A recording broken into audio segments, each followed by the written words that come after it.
Hybrid City Council special regular meeting of August 16th, 2021. The time is 6 o'clock. Would, if you are able, please stand to give the Pledge of Allegiance.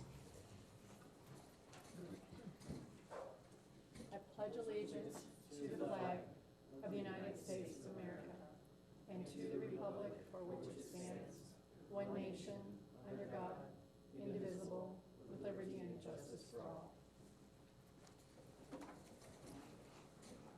Thank you. Would the clerk please take roll? Yes. Good evening, Council. Member Anderson? Present. Member Cuesta? Member Russell? Present. Member Pro Tem Sierra? Present. Member Ward? Present. Member Wink? Present. Mayor Olson? Present. 6 present and 1 absent. The 1 absent is Council Member Cuesta. Thank you. And we did get a text from him. He missed a flight, and so he's not able to get here in time. Our first study session topic up is 4A. Our Director of Finance, Jackie Loh, is here to present with the members of our leadership team to review the draft proposed 2022 budget part 2. Thank you. Yeah, good evening, Mayor Olson and Council. We will continue to present the 2022 budget discussion part 2. First, I want to give you a recap about our discussion. We are pleased to present you a balanced budget for the general fund. The definition of balanced budget is operating revenues can cover the operating expenditures. The estimated operating revenues are $55.6 million, and with this kind of proposal, we are going to have a zero negative impact on the unassigned fund balance. But I want to bring your attention to a few changes since our last conversation, and also bring you to mind your request from last session.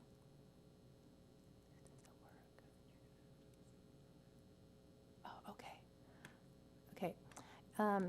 If you could go to your packet, review the enhancements, general fund personnel changes. General fund lists the personnel changes by department. Administration, okay, here. From this slide, you will see we make 2 changes. One is a community relations specialist. This is a part-time position. Another is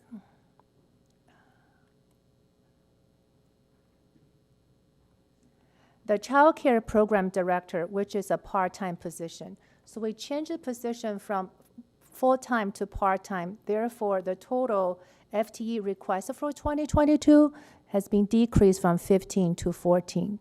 This is just one change I want to bring to your attention.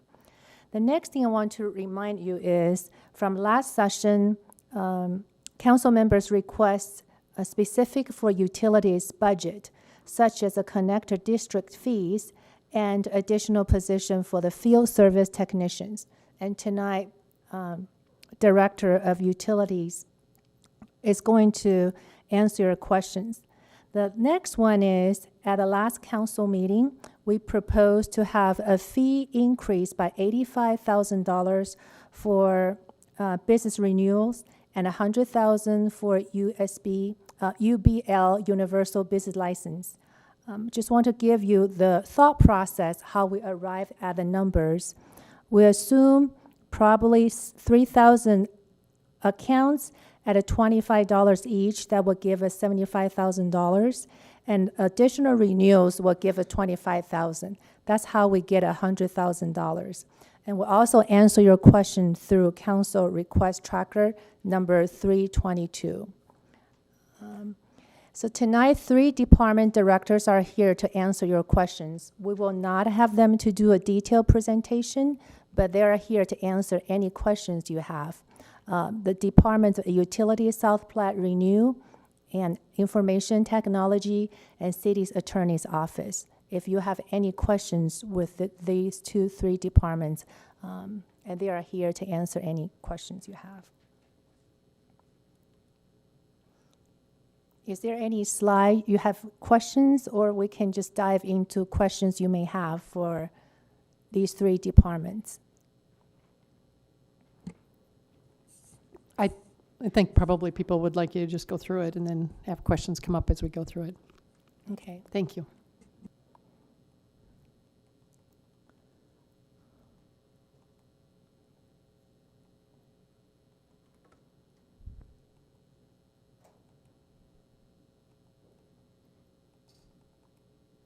The first one is City Attorney's Office.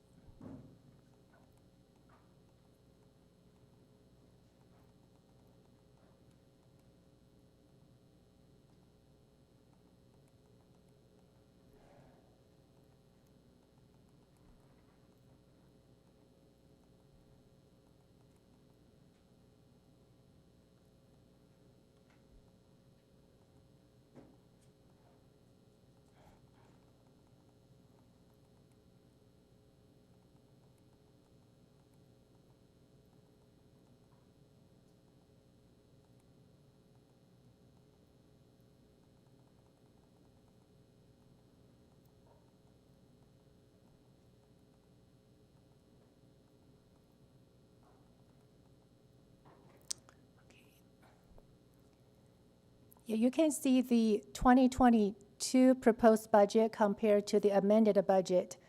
We list the changes by dollar amount and percentage. This is goal of enhancement, the dollar amount increase and decrease.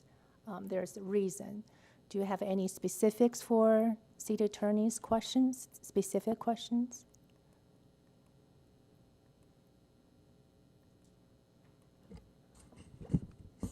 Any questions, council? Concerns? Can I just ask a question? Because I don't think I had that slide in my packet. So, and these are, pages aren't numbered, so what comes before it? It's probably in, yeah, we have probably 200 pages. It's probably later. Let me see what is this behind. It's not in the order that Yeah, it's we're not in the going. order. I'm still looking This for is mine the as well. continuation from last week's presentation. Okay, so it's later. Is it 118? So it's quite a ways down. That's not going to help me. There's no page numbers on this. After Parks and Rec? So is it in the back then of the? Yes, It's in quite a ways appendix. down. It's in appendix. It's a little over half. You can go ahead without me. Yeah, just like what we did last session, we did not go through each department by details. We just review the enhancements list, unless you have specific questions.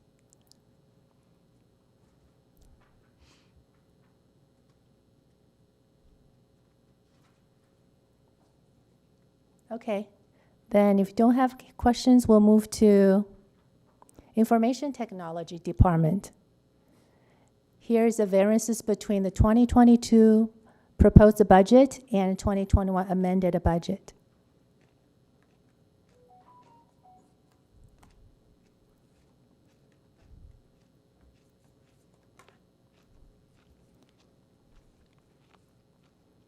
If you don't have any specific questions, we'll go to South Platte Renew.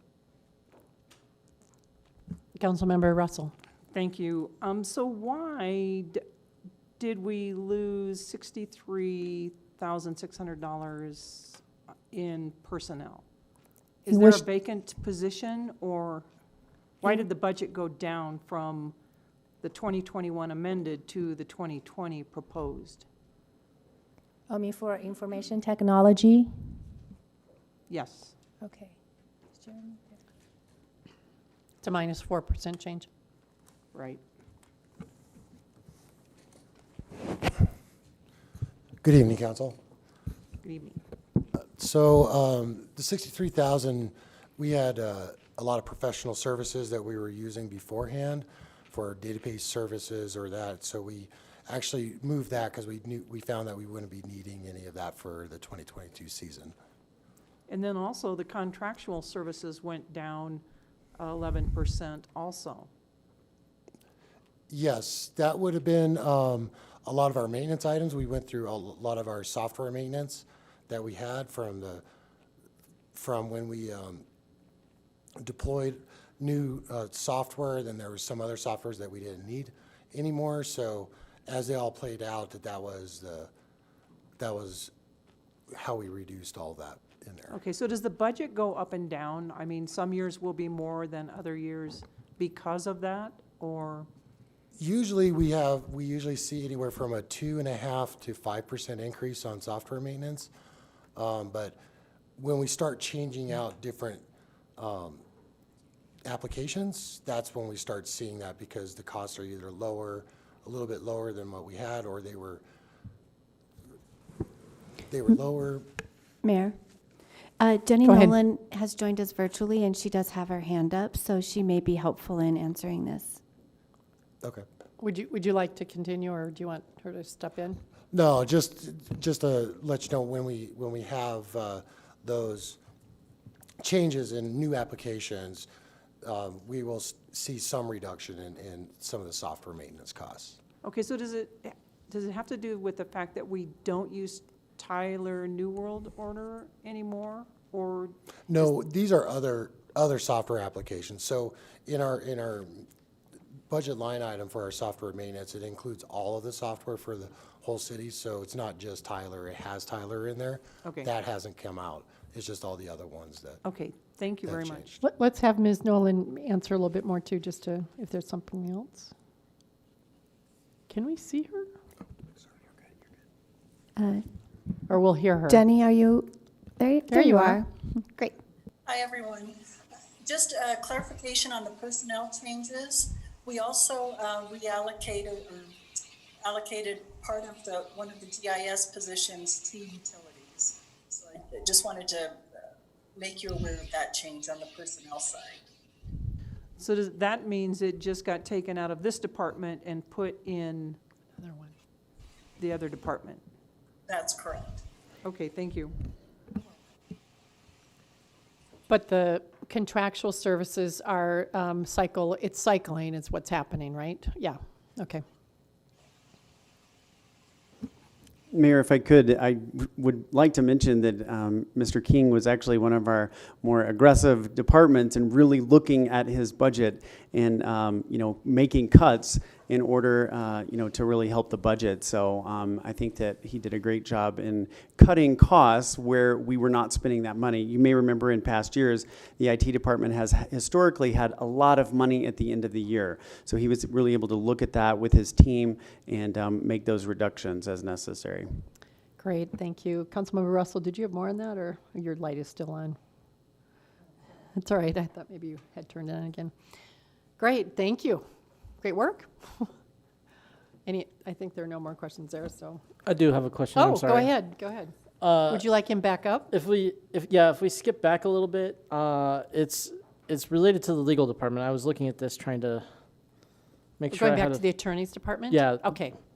had a firm grasp on it before I asked my question.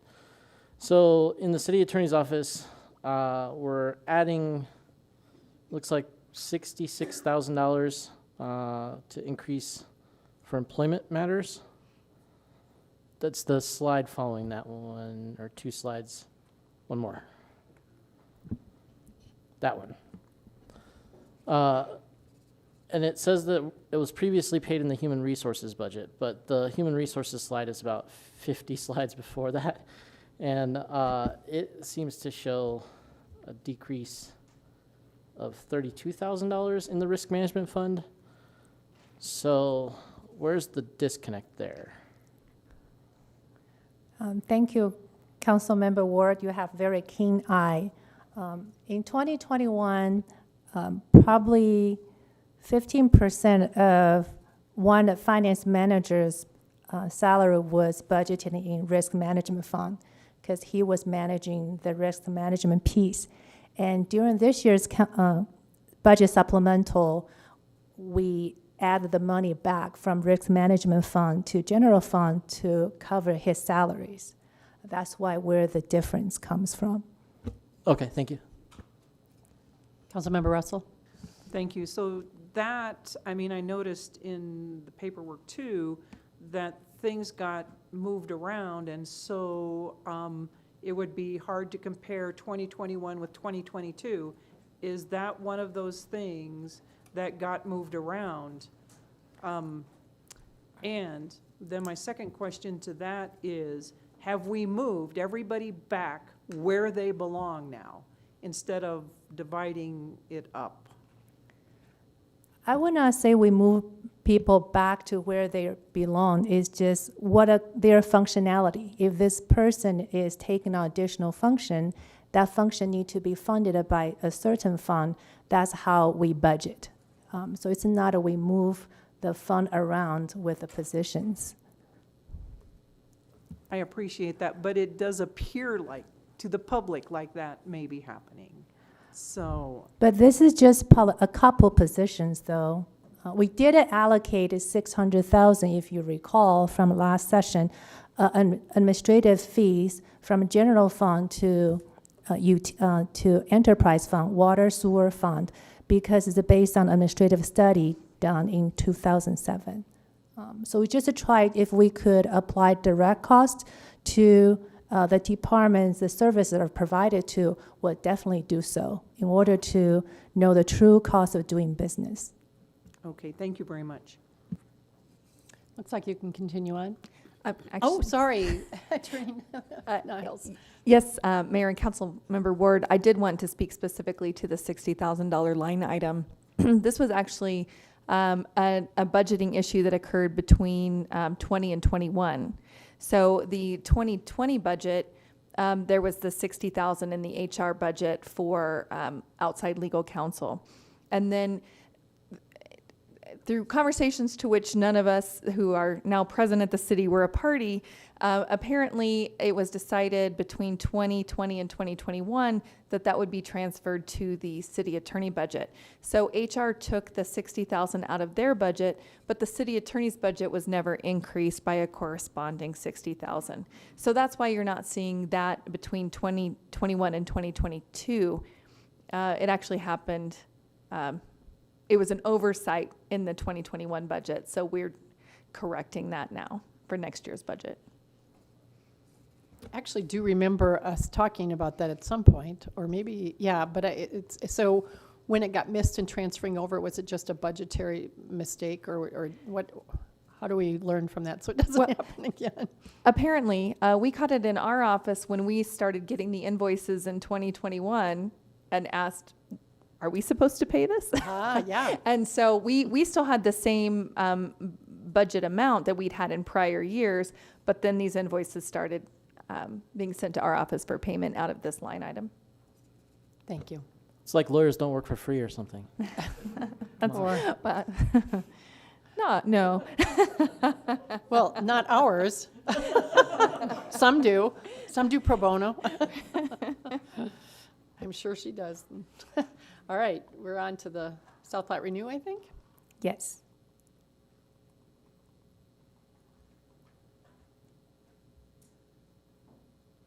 The majority of the increases are due to the capital projects. Do you have any questions for South Platte Renew? Councilmember Russell. Is this where I get my question answered about the connector districts? It's utility sewer fund. Next one. Oh, the next one? Do you have any questions about this one, though, Member Russell? No, I don't think so. Thank you. All right, then we're on to utilities.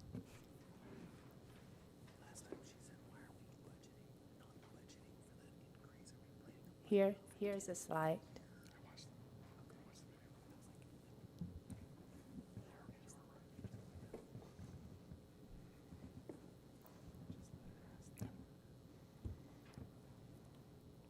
We Go can, for it, Member Russell. yeah. Okay, so my and I don't remember what my question was last week, but what I put down now is, if we're not going to implement this now, when are we going to implement it? Plus whatever my question was last week. Thank you, Councilmember Russell. I did actually look at the video last week, and I did see your question. Your question was about implementation timing for the connector district multiplier, and City Manager Lewis was correct in his response. And so to summarize that, where we are right now is when we had originally planned this process this spring, we were looking to get it in place prior to the normal billing period for connector districts. The normal billing period for connector districts is from June through November. And so we were aiming early this spring to get the multiplier adopted prior to that next round of billing for this year, 2021. We received some pushback from the connector districts on this. We decided to slow that down and bring them more into the conversation and work with them in terms of looking at our data and our process relative to how we developed that number from moving from 1.05 to 1.2. And so they provided us feedback. We have since taken their feedback and incorporated that into the model where we felt like it was good and appropriate feedback. Some of it was digging into historical records that go back 30 and 40 years to find information, which we've done. And then right now where we are in the schedule is we're about to, I believe next week, we're scheduling a meeting to go over those results with their financial analyst or their financial expert to show where we incorporated their feedback into the process to ultimately land with the result that we are going to bring to council. The plan is to bring that to council with the budget process this fall. That is our plan. We have a couple other steps that we need to execute on before we do that, one of which is meeting with the connector districts again and saying, we took all your feedback, we incorporated it, and here's what the results are. That helps for if anyone is wondering how we went through the process to develop this. It wasn't arbitrary. There's a defined study behind it that incorporates their feedback. So our plan is to move that through with this year's budget process, so this fall. If for some reason we get pushback from the connector districts again or something derails that plan, what we do have is we do have time prior to that billing period, which again begins next June. So that's more the backup essentially. Right now our plan is to get this in front of council for approval to make the change this fall, and then we'll plan for it in 2022. So I'm assuming it's going to be different than what we proposed. Not sure yet. Okay. I don't, it depends. Right now, I don't think that what we've proposed thus far is that far off. However, it may be different. And so I don't necessarily want to And I'm okay with not. commit yet. Yeah, I'm okay with that. But I also want the Utilities Department to take into consideration the citizens that our rates keep going up and we don't have a mechanism to do what they're doing, but we're footing the bill. And I think that we just need to be mindful of the citizens. So that is my only concern. I mean, I don't want to derail the process. Well, I think fortunately we actually do have a mechanism, and the mechanism is the connector agreements have this ability built into them. It's really just that it hasn't been looked at in a long time, and so we're doing the work to be able to present a sound case with a valid model that will allow us to defensively come before council and say, this is what we believe the multiplier should be. And that's partly that's the reason why we did not incorporate the 2.2 million into the budget. Because what I didn't want to do is I didn't want to rely on it yet until we were sure that we had it in place. I appreciate that. Thank you. Any question for the sewer fund? I don't see any. No? Then we'll move to the water fund.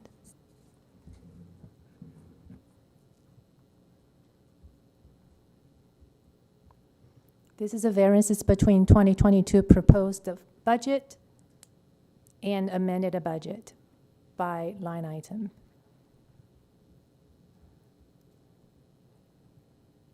And after last, go. Councilmember So- Russell, go ahead. Why is the debt service decreasing? I mean, it shows under debt service in the water fund. Is that where we're at in the water fund right now? The debt service in 2021 amended was 965,000, and for 2022, it's 954,000. Would you like me to answer that? My belief on this is because we're paying off the loans. And so the debt service ends up going down a small amount because we are paying off the loans that are in the water fund. So how many more years are left on the debt, do you know? Oh, do we know that off the top of our head? I do not know that off the top. I know that for the sewer fund. I don't know that for the water fund. I think it's, I don't want to say it, but we can get that for you. Okay, thank you. We're ready to move on? Okay, from last week's conversation, we decided to add a one full-time employee to the water fund. So do you want to talk about? Sure. This was in response to the events of last week. We looked at ways that we could more proactively try and head off another situation similar to this. And it really goes to more dedicated resources towards our field services technicians, which are basically meters and meter pits. So it's our meters group. And what that'll allow us to do is to dedicate more resources to proactive, more regular inspection of pits, and then also more aggressive replacement of failing things like ERTs and whenever we have issues with meters that aren't functioning properly. I believe that one more FTE moved into that group will help us more enact on some of those more proactive programmatic approaches, which ideally will prevent another situation like this, like we had a couple weeks ago.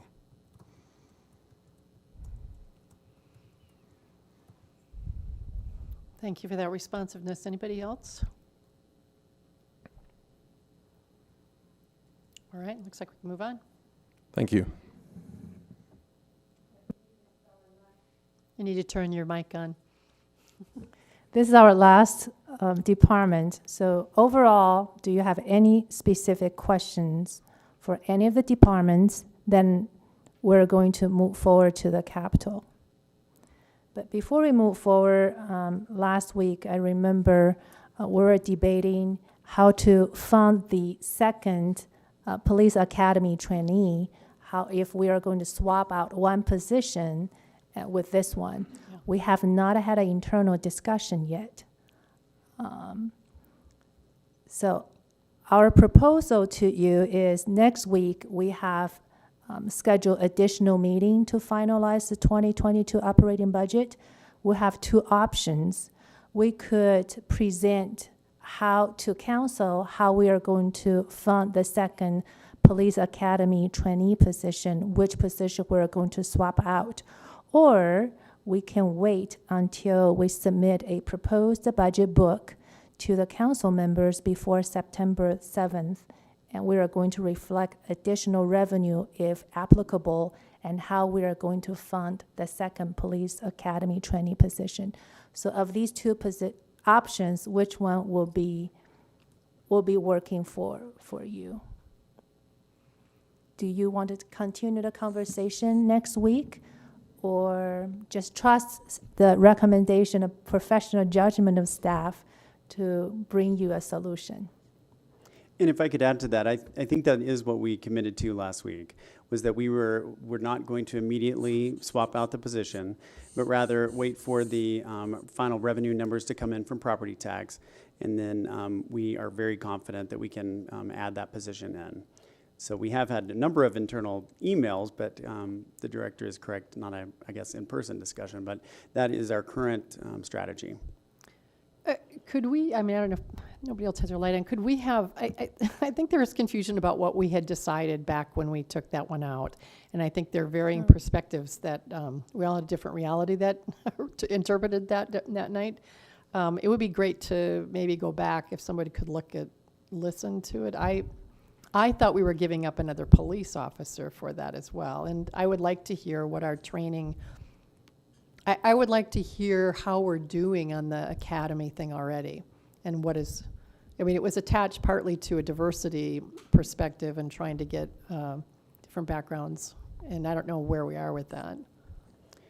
Thank you for the question, Mayor. So far, in the last few years, we have not had any trainee kind of element that would send someone through the academy. Right. We did feel like, and so did the Police Reform Task Force, that having such a program would allow us to select from a wider pool and perhaps increase diversity.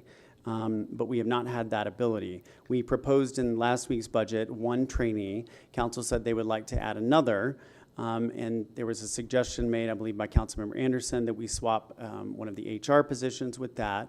2 other council members agreed with that. A 4th council member said, I want the trainee, but I don't necessarily want to lose the HR position. So I only had 3 people that wanted us to swap. So we decided to simply reinstate the trainee with the expectation that when the money comes in on August 25th for property tax, there will be ample money to fund that position. I think I was asking for something different, more around the task reform, or the police task reform group, and what the thinking was about trainees at that point. And I think we have different views of what that was. So, and I think what I'm wanting to get at is how are we doing in recruitment in general anyway when it comes to trying to find a wider pool, regardless of the trainee position or not. And I think there was some special interest in trying to push that forward anyway with any new hires, any new police hires, but maybe that isn't happening. I'm glad to get your report from police on that. Okay, great. I think Mayor Pro Tem might have been next, and then Member Wink. Yeah, I'll ask a question, and I'm not sure if this is the right forum for this. But I guess in terms of, I guess I'd need to understand the process for the academy trainees. I think right now we have, 78 or 79 sworn officers. So once they go through the academy, and once they go through the academy, does it now become 80 or 81 sworn officers? I think that was the disconnect that I had. So just understanding that process so we can talk about it next week would be the aspect. So it wouldn't necessarily affect the 2022 budget, but it potentially could affect the 2023 if we are adding 2 sworns, I guess, in my mind. If I could clarify the way the trainee program will work and the way the Police Reform Task Force, I believe, expected that to work. Well, I should just say, the way it is proposed is we will not be adding, they will be taking vacant spots. Once they are trained, they will backfill a vacant spot. But because at any given time, with a force that large, we have 3, even up to 4 sometimes, vacancies, there's always kind of a churn of folks that those trainees can then fill those positions. So we will be adding positions, but not sworn positions, because these are lower paid insofar as they are not sworn officers yet, not having completed the academy. So does that answer your question? We are reducing the total number of people in the department, but not the number of sworn officers in the department.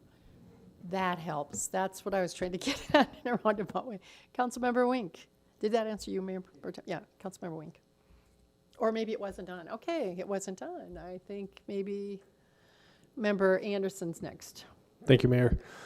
And I just wanted to, the way I remembered this from the Police Reform Task Force, and that's been a while now, so, but I thought the goal was to, since when someone leaves the police department, we need to, hire immediately to fill that position.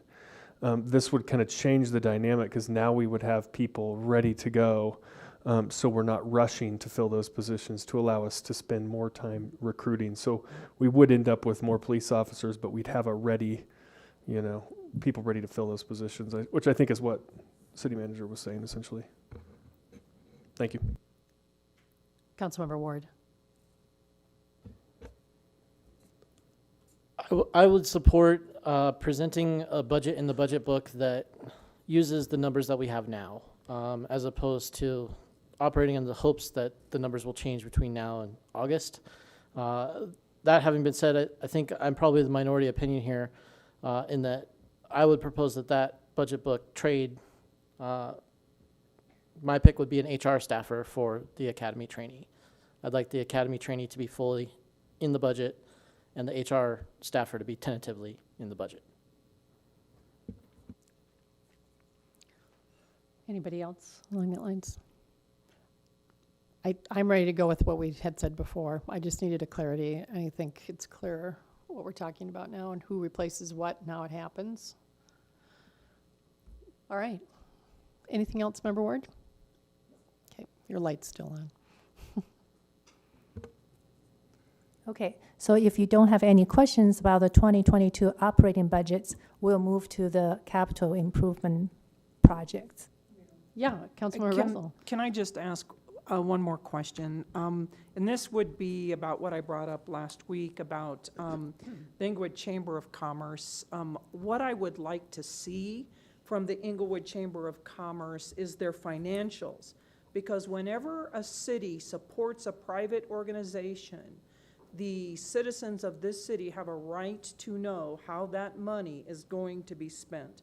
And so in the interest of transparency, I would like to see the financials of how that money is going to be spent in the chamber. So, thank you. Okay. All right, then I will move to 2022 capital project list.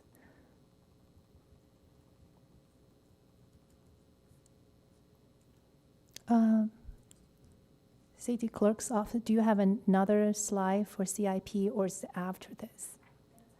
After this?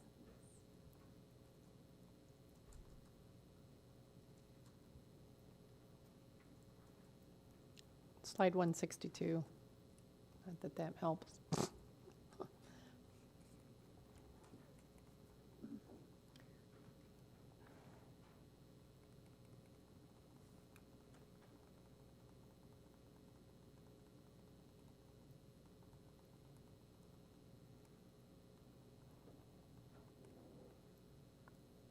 Okay, while we're waiting, so tonight we need a council's approval to approve all the capital projects for all funds. But we specifically want to focus on two funds. One is Public Improvement Fund and a Capital Project Fund. So here we go. I also want to share with you what has been changed since our presentation. We added additional information to bring clarity. For example, for our Public Improvement Fund and Capital Project Fund, under each line item, we give you a project description. So you will know specifically what these projects are for. And also, we want to ask council members tonight if there are any projects that are not recommended by staff or P&Z, but you want the staff to move forward. So just want to review this list with you. This is original, we have original request, we have additional requests from staff, and the recommendation from the P&Z. So I want give council member opportunity to pick the projects that are not recommended either by staff or P&Z. Go ahead, Councilmember Russell. Thank you. So my question about the traffic sign inventory, it says a one-time project to complete an electronic inventory of all street signs in the city for asset management. So would you just explain what that means? I mean, is it for replacement or just? This would be in support of our asset management program. So creating an inventory so we know exactly how many signs, where they're placed, and then to start to develop a program to actually replace them as they wear out and fade. Fading is probably the biggest issue. And, I think there was a question at one time, when we start replacing signs, there are people that might be interested in purchasing those street signs. Is there a plan to deal with that? We did establish a policy or procedure, must have been a couple of years ago. I remember Councilmember Wink had a request similar to that. So we do have a process where we can offer those for sale with the condition that they not be put up in the public so that it doesn't become confusing at all. Okay, thank you. Councilmember Anderson. Thank you, Mayor. I brought this up when we discussed this several weeks ago, but the walk and wheel implementation, and I'm still interested in seeing if we could increase the funding or fund that in any way at all. I don't know what, if staff would have any suggestions as to what we could cut back if necessary, or if we could add additional capital expenditures to implement at least some of that, but keep moving that forward is something I would be interested in. Since that's been such a priority for this council, strategic plan and everything, but wanted to see if there's any way we could do that, or if council wanted to make that a priority as well. Okay, other council members that want to see that as a priority? Mayor Pro Tem. I second Councilmember Anderson's request on the walk and wheel plan. I too want to see it as part of the budget. I don't see anybody else adding in, but I will chime in to say, I wonder if there are some grants for this that we might want to pursue. I saw that the downtown grants were just awarded, I think, and they were safety related, but that would limit the area. But we weren't in that group, but there were $22 million awarded just recently to, I think, Wheat Ridge Go. I don't know if you saw that come through, but I don't even know if that would have done something like this, if it would have allowed us. No, it wouldn't have. Okay, yeah. Are there other funds that we could go after for grants to help with this? It seems like one of those that seems to get funded a lot by grants. There are, and I think you're referring to the Safer Main Streets, Yes, that's revitalizing. We did get the Revitalizing Main Street grant for our downtown area, thanks to Director Portel. And there are opportunities that come up because, of course, Colorado as a state wants to encourage walking and biking to the extent possible. So I think we keep our eyes open for any of those opportunities where we can, as well as community development staff is always on the lookout for those types of grants as well. We're just not in that cycle right now where we Okay. have something So nothing current. for 2022 necessarily. Is this still on the same thing? Are you adding in, go ahead, Member Russell then first. I just have a question. So on the walk and wheel program, it says here that the 2022 project was intended to design and construct the north-south Sherman Street and or Clarkson Street bike paths. Because we are probably closing off Sherman Street, is that going to change that? No, so the intent, while you're correct, we are removing the signal, the at-grade signal at 285 in Sherman. There's still a way to get underneath 285 through an underground culvert situation at Sherman. And we would put up appropriate signage if you're traveling northbound as to how to do that, and vice versa going southbound. Okay, so that would still be accessible? Yep. All right, thank you. I don't know who was first, so Member Anderson, go next. Thank you. I think it may be possible also to use some of the ARPA funds as well for walk and wheel plan, if we could, and maybe that discussion is coming up in a few weeks. Is that something we had talked about, City Manager? I'm trying to remember how we allocated that, but. Thank you for the question, Member Anderson. Yes, we did have 300,000, but it was part of the walk and wheel, but it was on the rail to trail project. Okay. And so yes, we had put 300,000, but that will not cover, I think, maybe what you're referring to. So we really do need more money total, and I would welcome any council feedback on what your priorities are and where you would shift some funds. As I mentioned, we do expect to get some additional funds from property tax that we could put towards capital if those come in. And that might be certainly a priority, but if in the absence of that, per Member Ward's comment, it would be nice to have you all tell us what maybe you could see us reducing or maybe delaying for a year in order to put more money into walk and wheel. Mayor Pro Tem Sierra? Oh, Thank- were you finished, Member Anderson? Go ahead.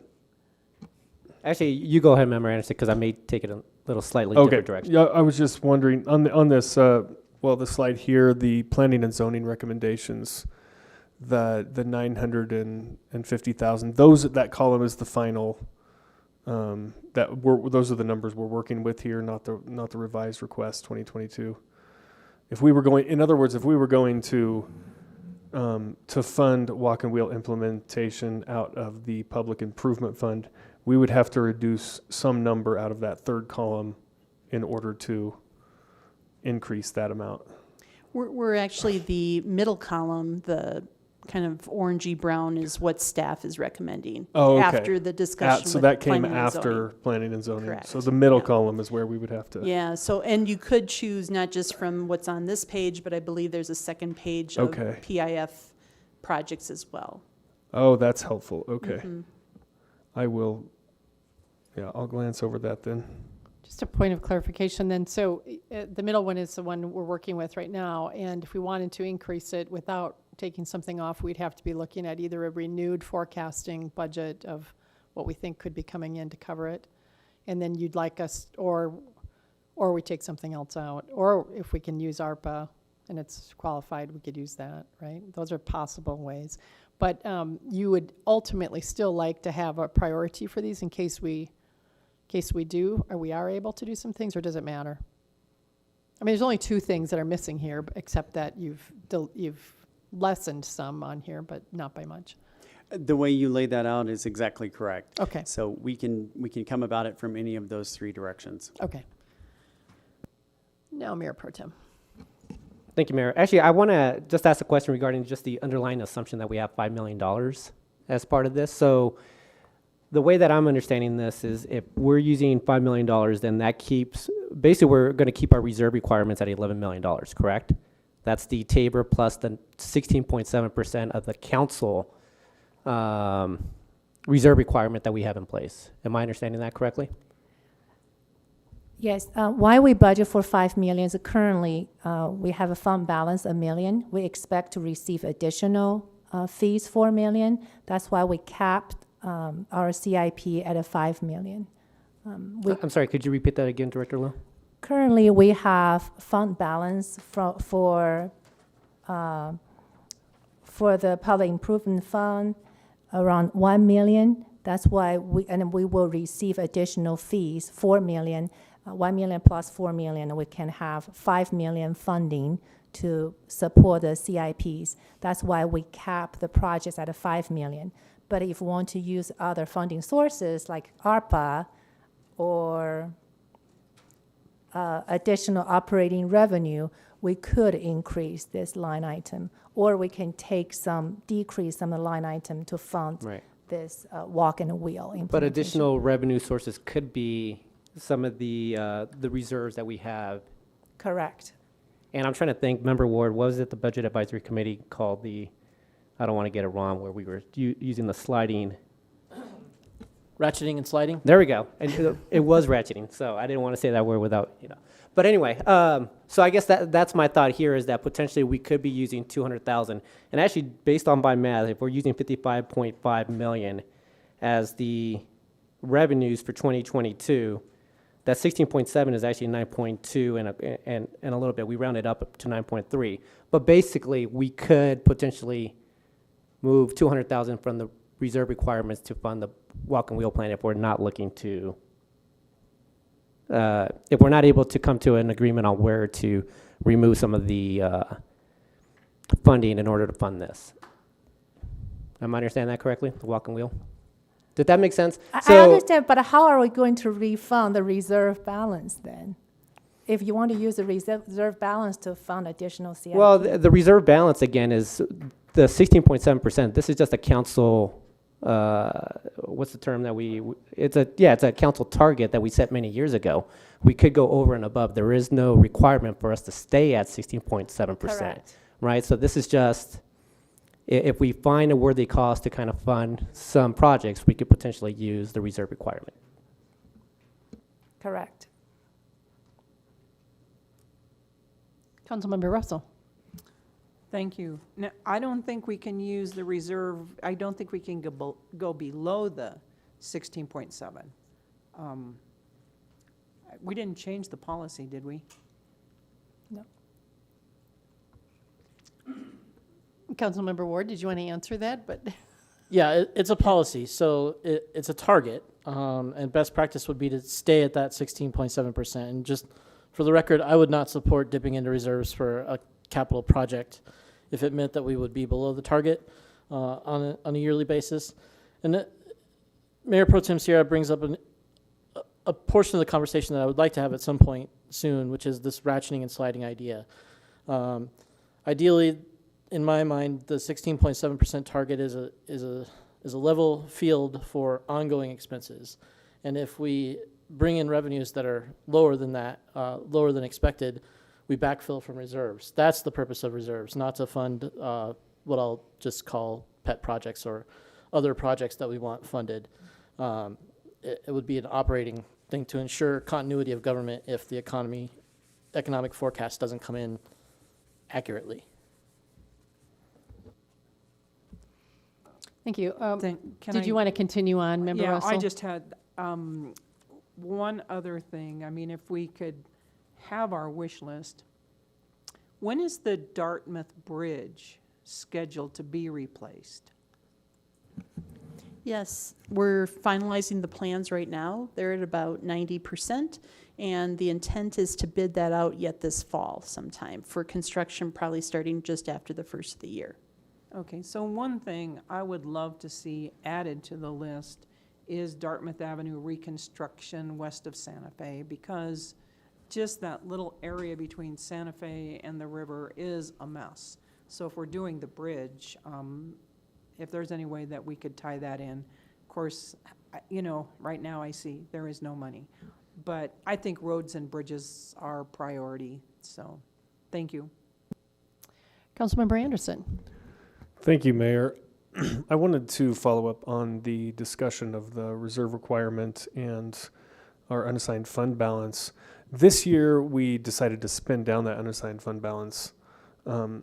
Now, we don't know what our excess, or what, if there's going to be some excess revenue this year, but we may be in a position to have a conversation similar to that next year to say, what do we want to, if we have a good year in terms of revenue and we come in with some transfers into our an excess unassigned fund balance, we could have that discussion again, right? Is there anything? Maybe it's not a decision we would want to make right now, not knowing what our balance is going to be, but does that make sense to have another conversation like that next year? I think that's why he's asking us for priorities, so we don't keep spinning the wheels doing it over and over. But yeah, go ahead.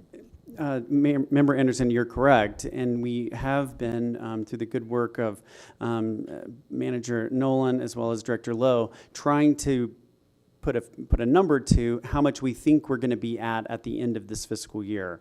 All of that money could potentially go into unfunded capital projects. So having the prioritization and hearing some of your thoughts and ideas and desires will help us, come back with a plan when we know that number, what that number is exactly.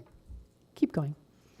Thank you. Yeah, and I would just, since we're talking about prioritizing and the walk and wheel plan, I would actually want to look at possibly doing a more full revision of the walk and wheel plan.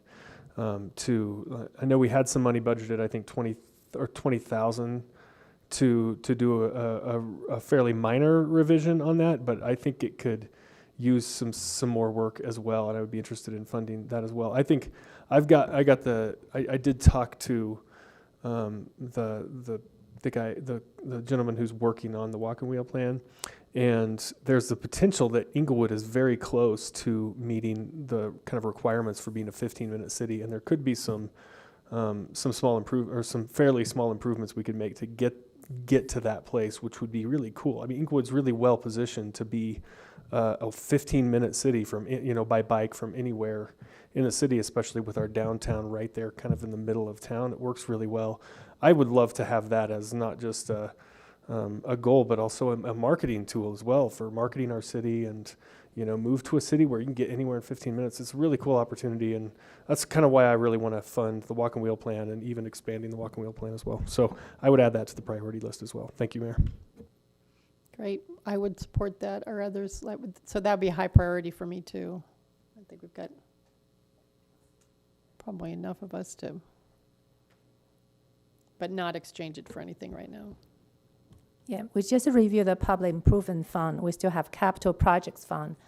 If you want to prioritize the list, is there any item you want to deprioritize?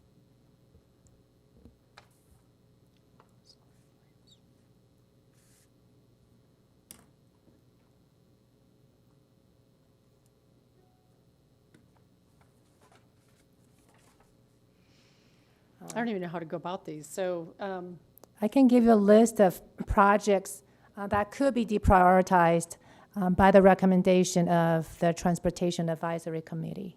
all right, that would be a good start. Yeah.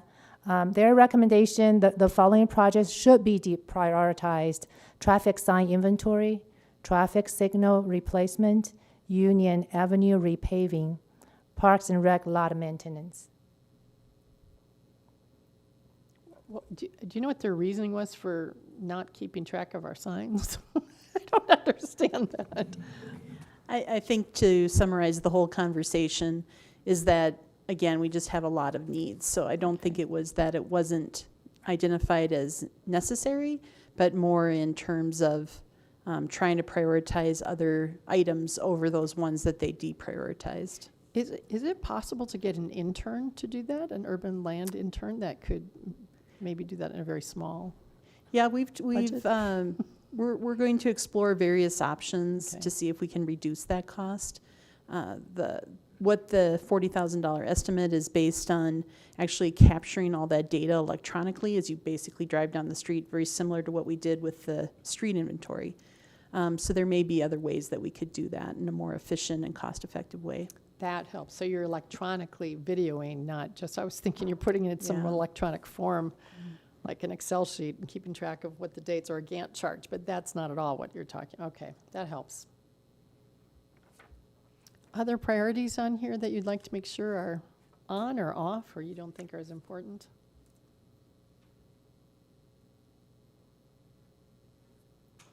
Councilmember Russell. Thank you. I know that I have brought this up before, so would you just remind me about the Dartmouth traffic calming and the study that we're doing? I mean, I don't think but remind me why we're doing that. Certainly. So that was a grant that we went after to explore traffic calming and increase safety in the Dartmouth corridor from essentially the east side of town, from roughly Broadway to the east. And the idea would be is that we would evaluate whether the three current signals at Logan, Downing, and Clarkson, if I get those three intersections correct, we could make the corridor safer by removing those and putting in mini roundabouts. So the project would entail evaluating that, seeing what kind of improvements, not just removing the signals, but also doing other improvements, such as widening sidewalks, maybe making corners more accessible for pedestrians, slowing traffic, how we would go about doing that, and then actually designing and constructing the improvements. So the grant amount that's listed in the table is just the city's match for about a grant that's just over $1 million, as it states there in the text. Okay, and it is possible that they would come up that it's not a wise idea to put traffic circles there. That could come out of it, yes. Will they be evaluating the entire city and the connections, or just Dartmouth itself in an isolated position? Yeah, it's just Dartmouth. That would be the intent, is to start there with those, because while there's a relatively, it is a collector road, so there's a little bit higher traffic volume than, let's say, a residential street. It's in that, I believe, 5,000 to 6,000 vehicles per day. So it's a fair amount of traffic, and we want to balance that with, again, increased safety, lower speeds, and the ability for bikers and walkers to feel comfortable on there. So all those factors will be brought into place as we evaluate what's the best set of improvements for that corridor in that area. So the only thing I was asking, not them to evaluate all of the streets, but evaluate that it is one of the major thoroughfares from east to west in Englewood. I mean, Dartmouth, it goes into Denver, but it goes from University and Englewood all the way to Federal. So it is a main street. So, Yes. all right, thank you. Mayor Pro Tem Sierra? Thank you, Mayor. I have a question regarding the Broadway and 285 bridge enhancements. So the major difference between this is that planning and zoning is recommending to not put anything towards that for 2022. Is staff also, obviously staff is asking for 500,000 for that aspect of it. So nothing's changed in terms of staff's recommendation to move forward with 500,000. That's correct. So the improvements that we brought to you in late July, those that we go towards that those improvements would be constructed using that $500,000. Okay, so I guess just in terms of where we stand with what we have tonight, I would be in favor of just moving forward with the revised request from staff for both the Public Improvement Fund and the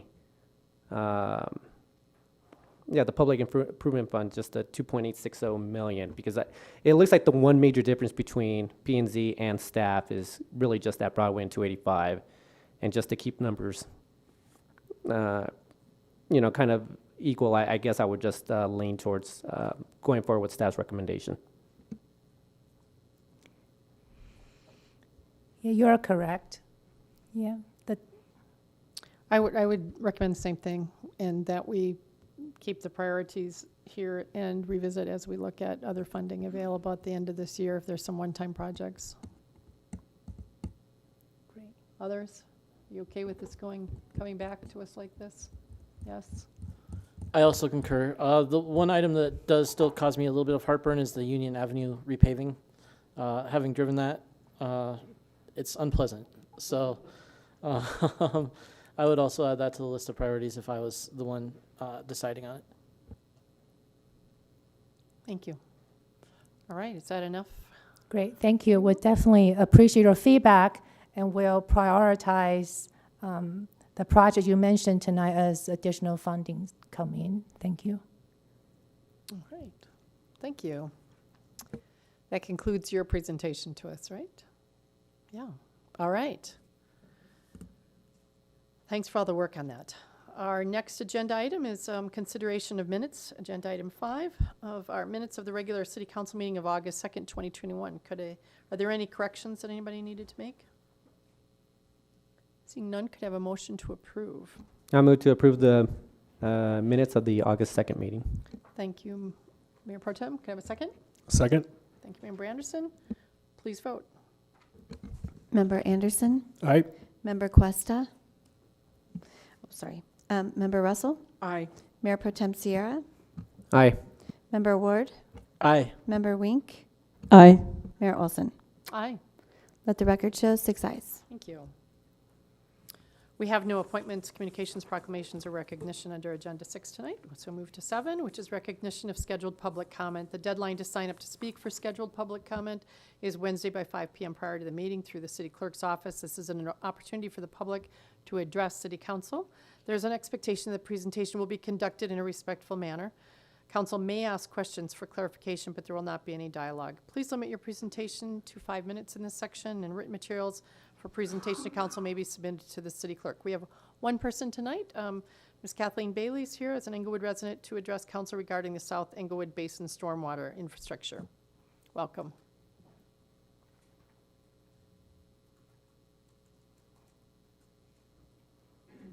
And I think, Member Anderson, I think you're up tonight for being the responder. You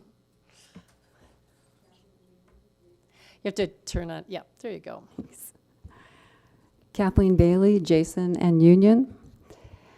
This is actual video of the July 24th, 2018 25-year rain event floodwater seen raging down Broadway, slamming several feet deep against the front of Frank's Pizza, and continues on, claiming a life and inflicting traumatic devastation. But as of the 8/17/20 introduction of their OLTIG plan, CM Lewis and Director DeAndrea now say that what you are seeing in this video is ponding water. I don't see ponding water anywhere in this video. I see deadly raging floodwater slamming several feet deep up against the front of Frank's Pizza. All of what you are seeing in this video is the direct result of this city ignoring study after study and refusing to spend money to upsize the known dangerously undersized 50-year-old 2-year rain event capacity storm sewer. And 3 years later, in 2021, the city is still refusing to spend the money to upsize the dangerously undersized storm sewer. Instead, they designed a significantly cheaper fraudulent plan and simply immorally declare that it provides full 25-year rain event protection by adding new and upsized inlets into the 50-year-old 2-year rain event capacity storm sewer to reduce ponding, a plan that Wink, Russell, Olson, Anderson, Quester, Ward promote to 7/24/18 flood victims as advanced engineering. Tonight I'm going to apply a real-world fact check against City Manager Lewis, Public Works Director DeAndrea, and City Council's 8/70/20 fraudulent plan and immoral claim. I didn't have to dig very deep for a real-world fact concerning inlets and ponding. Adding additional elongated inlets into existing storm sewer system has been used for decades as a means to reduce ponding, but the operative word is ponding. For example, in Urban Drainage and Flood Control District's 2016 Street Inlets and Storm Drains Report, not only did they discuss this use of inlets, but they also referenced their 2006 Commission study concerning the efficiencies of some inlet types, quote, when long inlets are used to limit ponding depths.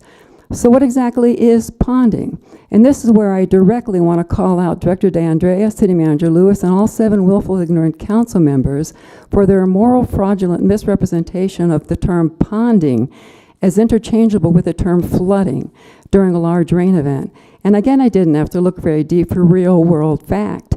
NOAA's definition of ponding states, quote, ponding in hydraulic terms is water in flat areas where runoff collects or ponds in depression and cannot drain out and must evaporate or be pumped out, unquote.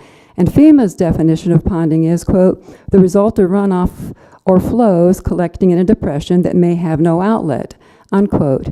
And in the real world, the difference between ponding and flooding is defined as follows. Ponding is the excessive accumulation of water at low-lying areas that remains 48 hours after the end of rainfall, while flooding is the act of flooding, a flood or gush. And whether the flooding is due to overflow of a river or a creek or flooding due to a major storm event, as FEMA states in their 2020 Guidance for Flood Risk Analysis and Mapping report, quote, whether they have 2 to 3 feet of storm water or flood water in their residence or businesses may make little difference. They still have been flooded. The 7/24/18 flood victims suffered rapid, deadly, floor-to-ceiling flooding of their basements and up to a foot of rapid flooding of their first floors. In the real world, after installation of this immoral, fraudulent Louis DeAndrea, who is Altig's City Council plan, when the South Englewood Basin is hit again with the next 25-year rain event, those families will again be subjected to sudden, rapid, devastating, life-threatening flooding, overwhelming the yards, filling their basements floor to ceiling, and their first floors up to a foot. But 48 hours after the rain event is over, there will definitely be reduced ponding in the streets in areas where ponding tends to accumulate. This morally reprehensible fraudulent plan and claim is being promoted to South Englewood Basin families by a city council that proudly admits to not looking beyond what they are spoon-fed by Sam Lewis and Director DeAndrea, whose sole goal is to avoid the cost of actually protecting those families. And I don't consider this acceptable. Next public city council meeting, I will begin using Altig's own Table 4 along with individual planned projects to continue to address this morally reprehensible fraudulent plan and claim. Thank you. All right. Any questions from council members? Seeing none? There's no one else under this section, so we'll move on to agenda item 8, which is the recognition of unscheduled public comment. Do we have anyone here? We do? Okay. Yes, we do. In this section, same rules apply, and please state your name and cross streets or address where you live, and you'll have 3 minutes during this section. All right, our first speaker tonight is Stephen Kelly. Could we have the screens refreshed back to the regular stuff?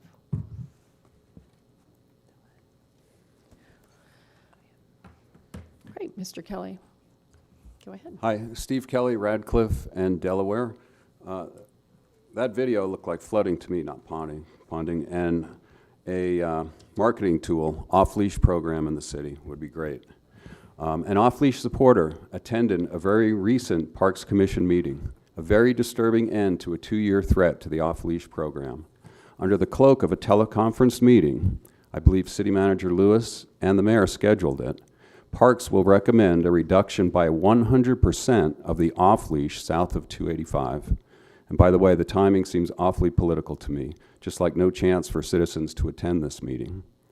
The heads up given to the commission by the parks leadership defies task force agreements.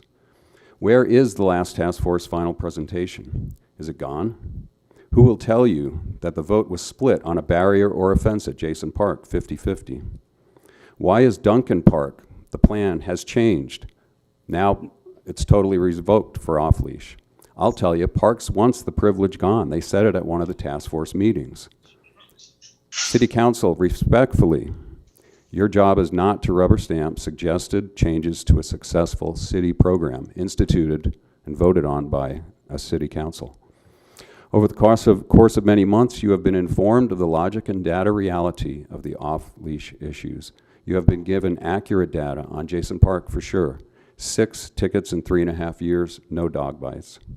Citizens know that council has been appraised of the happenings of the task force. Parks and Code are operating on a multi-year long desire to do away with this successful program. It's not based on good data or logic, only emotion, that being fear. They say, quote, they get calls. That's the reason that they give for wanting to get rid of this. They misused our city-hired mediator, in my opinion. Where is the final task force report? Again, who's officially going to tell the city council that the vote was split 50-50 on a fence or a barrier at Jason Park? 1 minute left. Thank you. City council wants this issue to fade.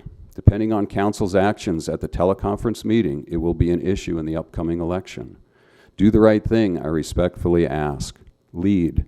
Throw out the entire Parks Department effort to undermine a successful 19-year program that builds community here in Englewood. The 160 signatures on the petition to keep Jason Park as it is are for residents predominantly, from them. Citizen Jake reminded you at a council meeting that if they don't live in the city, quote, they cannot vote against you.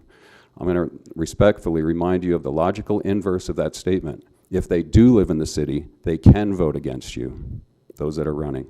We are watching like bird dogs. We are listening, and we are organizing, and we will be voting. I'll send you another Jason Park compromise. And last, the morning group at Jason Park would very much like city council members to show up like between 7 and 8 and see the beautiful place that you have. We have. Thank you so much. Thank you. Any questions for Mr. Kelly? All right. Thank you. Next is online, I think. Yes, correct. Our next speaker is Barb Chumley. Are you there?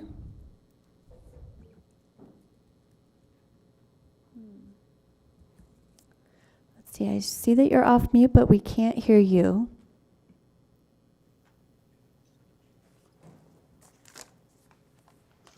Is that better? Yes, we can hear you now.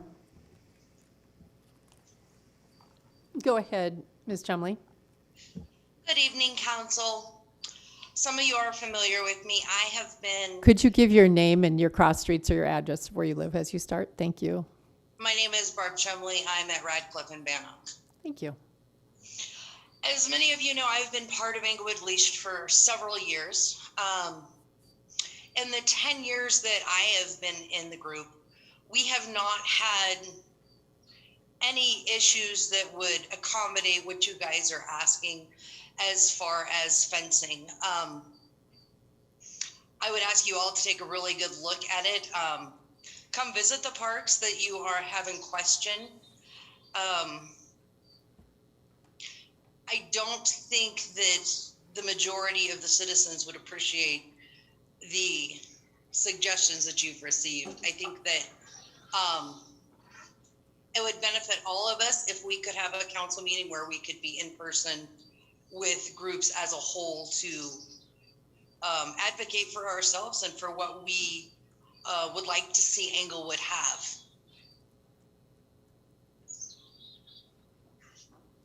And I would just ask that you would consider the citizens that voted for you, that, you know, put our trust into you, that you would really look at the situation closely and allow us to continue to have the privileges that we've had. All right, thank you. Are you finished? I just want to make sure. Yeah, it's very choppy. I'm having a really hard time. We've heard you. We've heard you just fine. All right, thank you. Thank you. And there are no questions. Thank you for coming tonight. Is there a third? Yes, our next speaker is Brooks Binder. Okay. Welcome, Brooks. State your name and your cross streets or address, whichever you would prefer. Well, I have a request before I start. Could I be given 4 minutes? Because I'm a little nervous and I don't know if I can read this in 3 minutes flat. Unfortunately, we do 3 minutes, and we can always have you submit that to us and we can read it. Okay. I'm Brooks Binder, and I live on West Hillside near Tejon Street on the hill in Englewood. Good evening, everyone, and council members. As Othaniel and Rita know, I was here 2 weeks ago because of the South Sunai Street bike lane project, and the parking concerns I had were all resolved, so I'm happy about that. The other issue, though, that I'm concerned about this rezoning proposal, and after listening quite intently to Othaniel Sierra's questions, and then hearing what I considered were somewhat vague and open-ended answers about the rezoning, it gave me some concerns. Two things really stand out to me. The number of parking spaces that was allotted for the residents and maybe the low-income housing. The number of parking spaces is severely less than what would be needed. And Pamela Beets, I think, clearly pointed this out on her Zoom phone call. The other thing, secondly, when Othaniel asked about the height limitations, what they would be for multi-use buildings, we got a very sort of uncertain answer. And my impression was the city needs to talk this over and not leave this unaddressed or leave this up to the whims of whoever the developer is. The height, I mean, they had about 3 different answers they gave us, and I'm thinking perhaps a 7 or 8 story height limitation would be more in keeping with the character of Englewood's friendly small town atmosphere. Something to think about.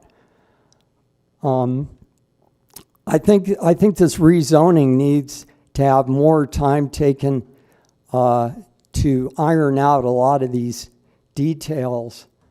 And I'm going to skip a few of my comments here. The bottom line for me is this proposal, as I heard it, felt like a rough draft that needs a lot of refining with the details spelled out clearly in writing before it'd be acceptable to be approved. I think we should slow down and take a look. One of the suggestions I had was, okay, at the last meeting, we had a 2-dimensional street diagram that we saw on the projector screen, and it was difficult to read the street names, or even, there wasn't really much detail. It was like a real quick block diagram. If we had a physical scale model prototype, or even a 3-dimensional computer simulation, Got 3 minutes. that would give us a better visualization of what we want to create. Okay, great. Thank you for your consideration. Thank you for your comments. Are there any questions? All right, thank you for coming tonight. Okay. Our next speaker is Pamela Beets. Pamela, are you there?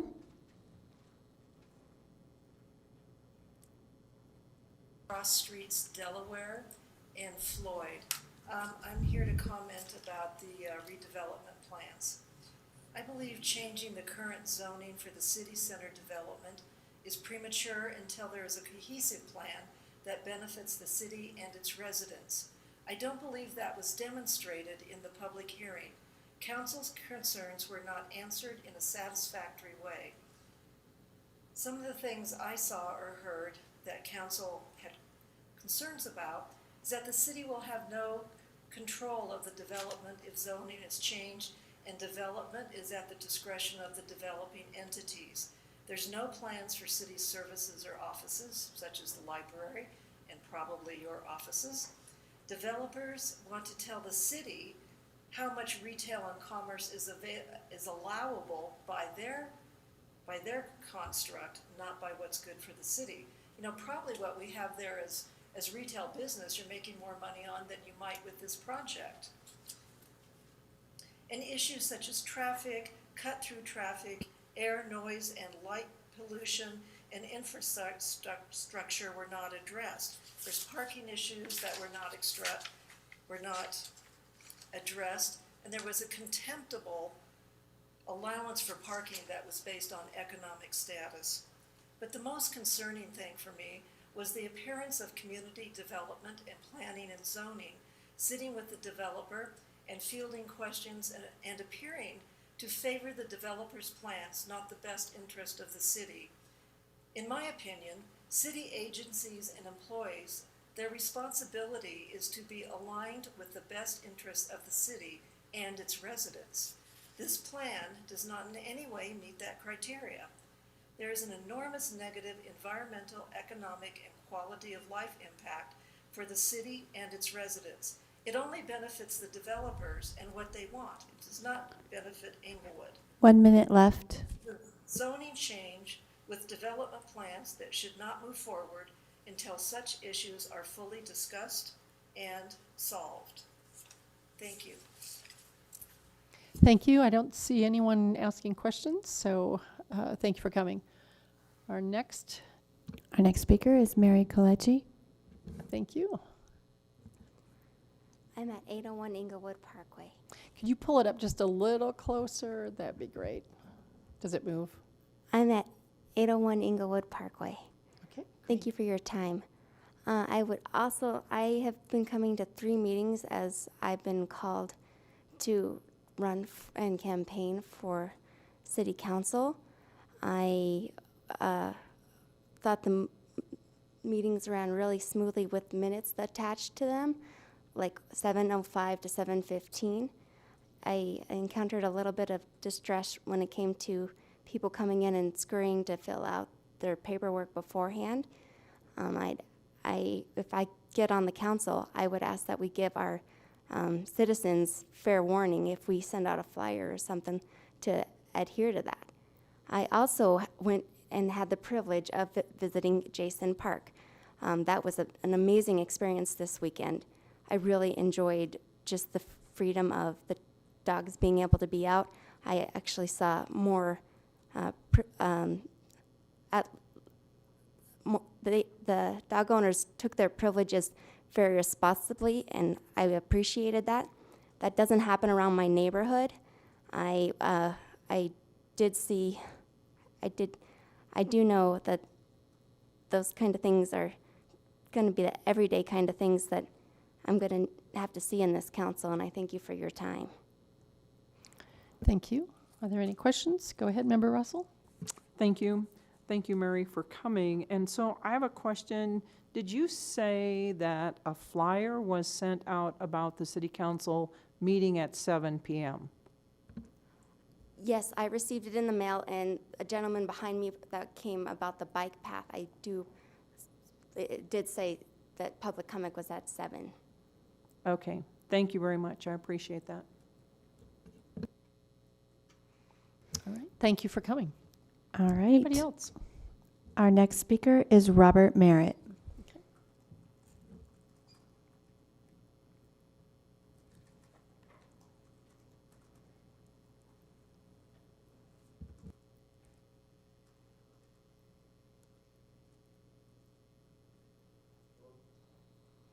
You need to turn it on. It's got a little green light on it in the middle. No, you do need to do it so that we can hear it and have it recorded. Yeah. Right in the middle, if you push that little mouth thing. Okay, I got you. Yeah, Okay. there you go. Someone tell me when my 3 minutes starts. If you can give your name and your address or the cross streets of where you live, and then that will begin it. So my name is Robert Merritt, and I live by Marion and Englewood, or Hampton, I guess it is, over there, right by the 7-Eleven. And frankly, I have absolutely no idea how to even begin addressing this concern, because frankly, it actually doesn't fall under the responsibility of Englewood City Council, probably at all. But I'm not 100% certain because I have no legal background, which is why I'm coming to you guys for advice and direction, because the concerns that I'm seeing are worth asking you over. Now, the root of the concern that I have is that I feel there is very little accountability on the medical industry when it comes to sexually invasive examinations and procedures that kids are subject to, under the age of 18. There's 3 specific concerns that I don't want to go into detail about, but that need to be addressed by someone somewhere. And I realize that most medical policy is made at the state level, which is why, again, I realize this is not your specific concern, but what I'm begging you for is some direction, because the 3 concerns that I have are, number 1, forced retraction of uncircumcised boys. Number 2 is the reasons that any doctor should want to have for performing a sexually invasive examination or procedure on boys or girls, especially for something like cancer when there's no visible problems. And the third one is that doctors are not required by law to explain the full scope of risks and complications associated with circumcision. Now, not to 1 minute left. Thank you. Not to go into detail with any of these, but forced retraction and circumcision cause the majority of children under the age of 3 years old to go into shock more often than not from the pain that is inflicted to their privates. That's not okay. And it's not okay that parents aren't aware of that. And it's not okay that forced retraction can be done by anyone, anywhere, anytime, without any qualifications or even reporting it to the parents. I could literally forcibly retract my neighbor's uncircumcised 3-month-old baby tomorrow while babysitting. And as long as I was capable of convincing the police that I thought it was a hygienic practice, there is absolutely, correct me if I'm wrong, there is absolutely no law that could hold me accountable for that. Time's up. Thank you. Right. Thank you. I see no I'll leave you questions. at that. All right. Appreciate your time tonight. Thank you. No No other one speakers else? tonight. All right. That concludes our public comment time, and Councilmember Anderson will be giving responses in general tonight.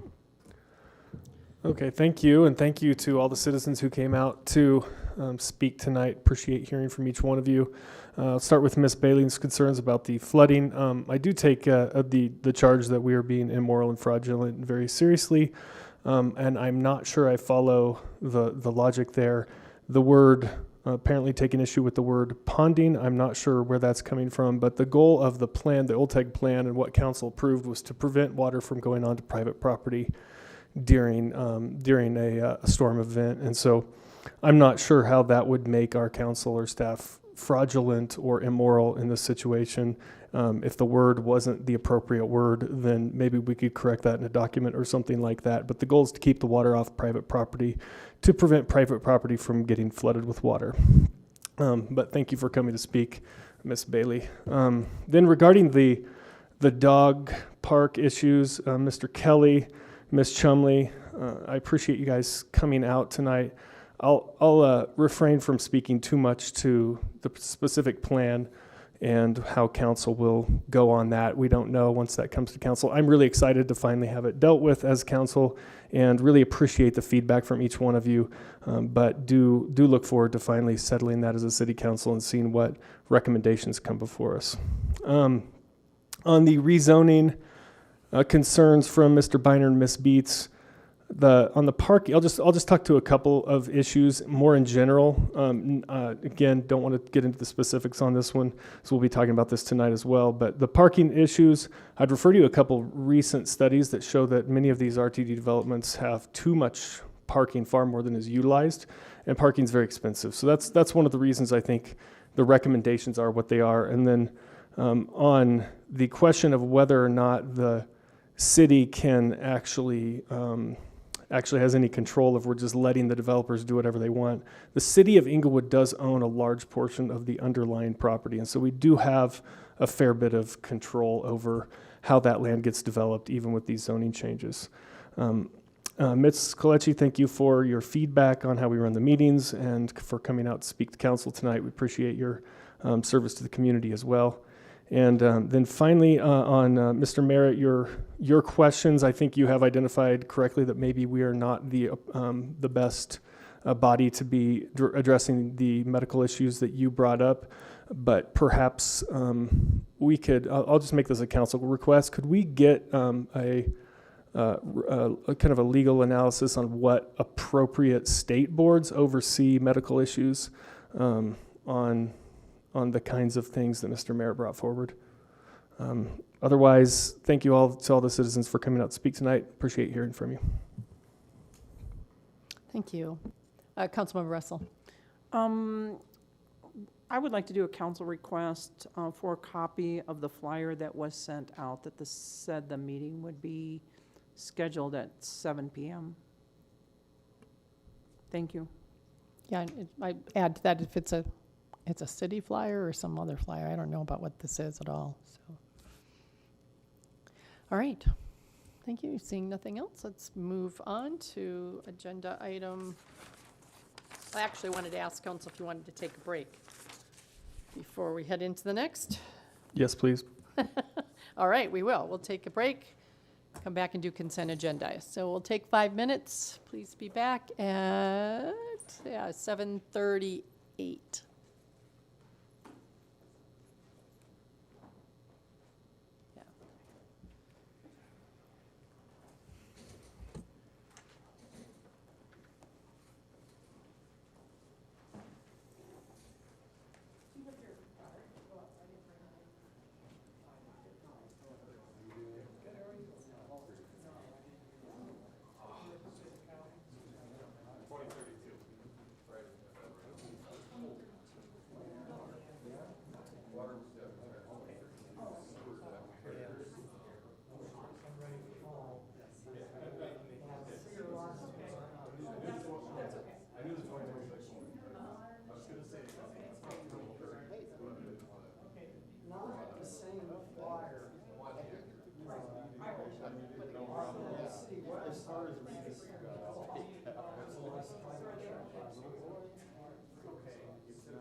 Yeah, so the whole thing is, we just needed to go. I want to do this as part of my budget, because I think it makes sense as part of the budget. But if for some reason something is hung up or something like that, we have things. Yeah, what I was 2 weeks ago, in here after. So it was that council. It was yeah, I think I've always, no, they're separate meetings. It'll, and the reason why I say maybe. I didn't bring it this week.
I think.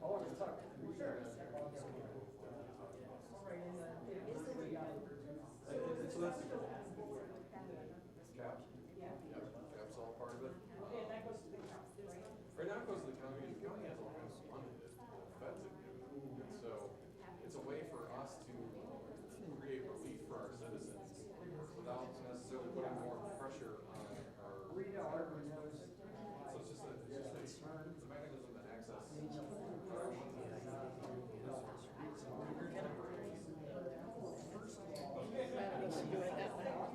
Yeah, I would think so.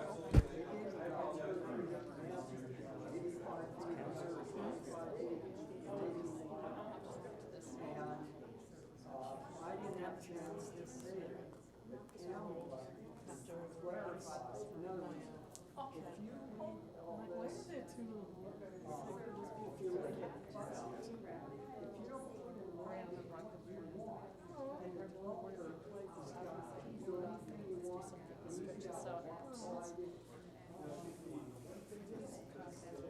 I can't do that.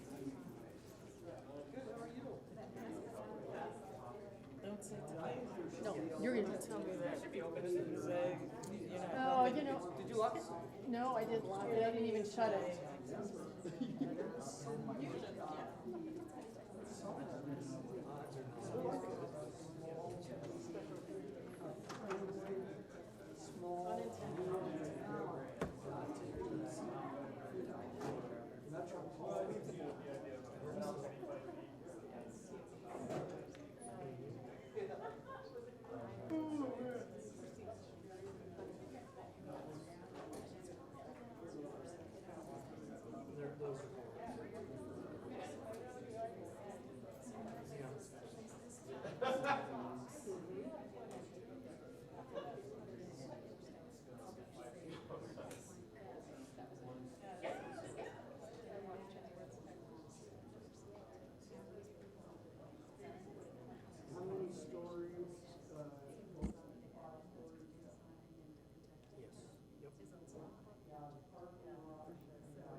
All right, if council could be seated, that'd be great.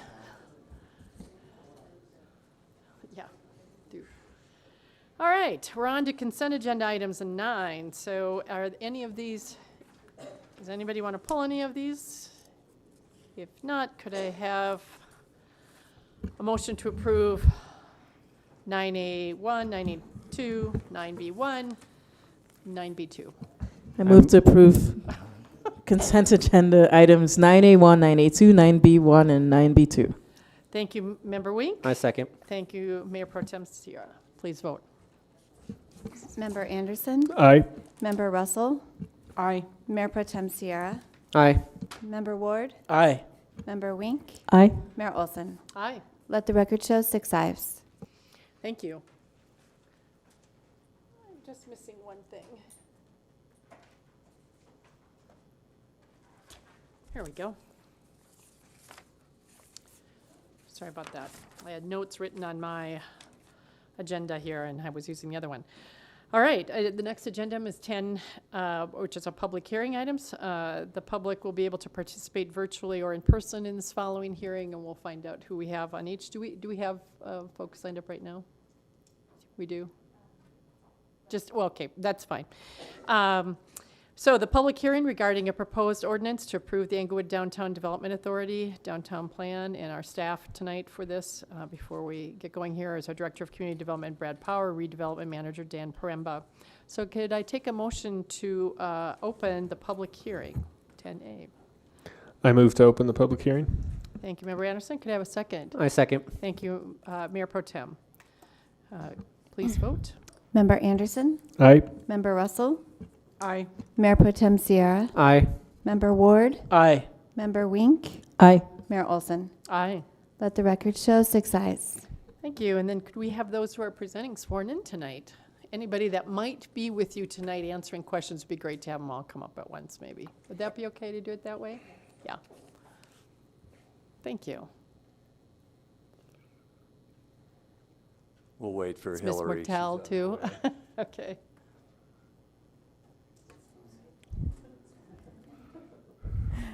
Fantastic. If you could all raise your right hand, please. Do you swear or affirm to tell the truth, the whole truth, and nothing but the truth in this matter now being heard by the Englewood City Council? I do. Thank you. When you speak, you can give your name and position when it's your turn to speak, for the record. Thank you. Go ahead. So I'm Dan Paremba. I'm the Chief Redevelopment Officer for the city within Community Development. And we do have a very short slide deck this evening that just highlights the main points of the council memo. And we'll see if that comes up. I don't know.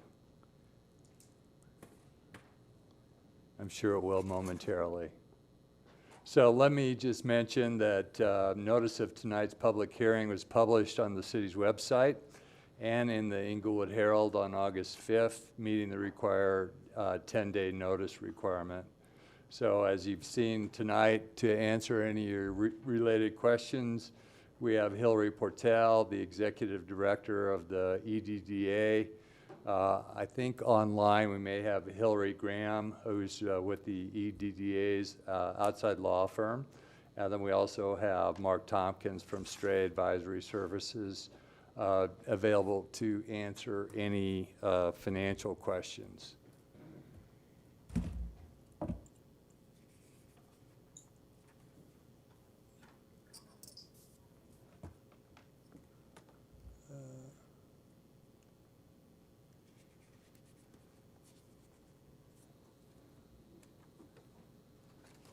I'm not exactly sure if I'm supposed to do anything to get to the PowerPoint, no. For the citizens watching, if you can't see our screen, we're trying to get the PowerPoint lined up.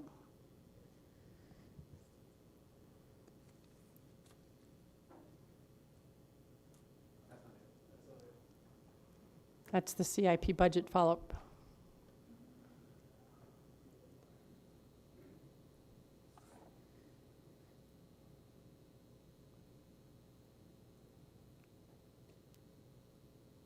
So I can start into this, and then we'll pick it There you up. go. Hopefully, there it is. Got it there. Do you want to have it on, there you go. Whoops, here. Got it now.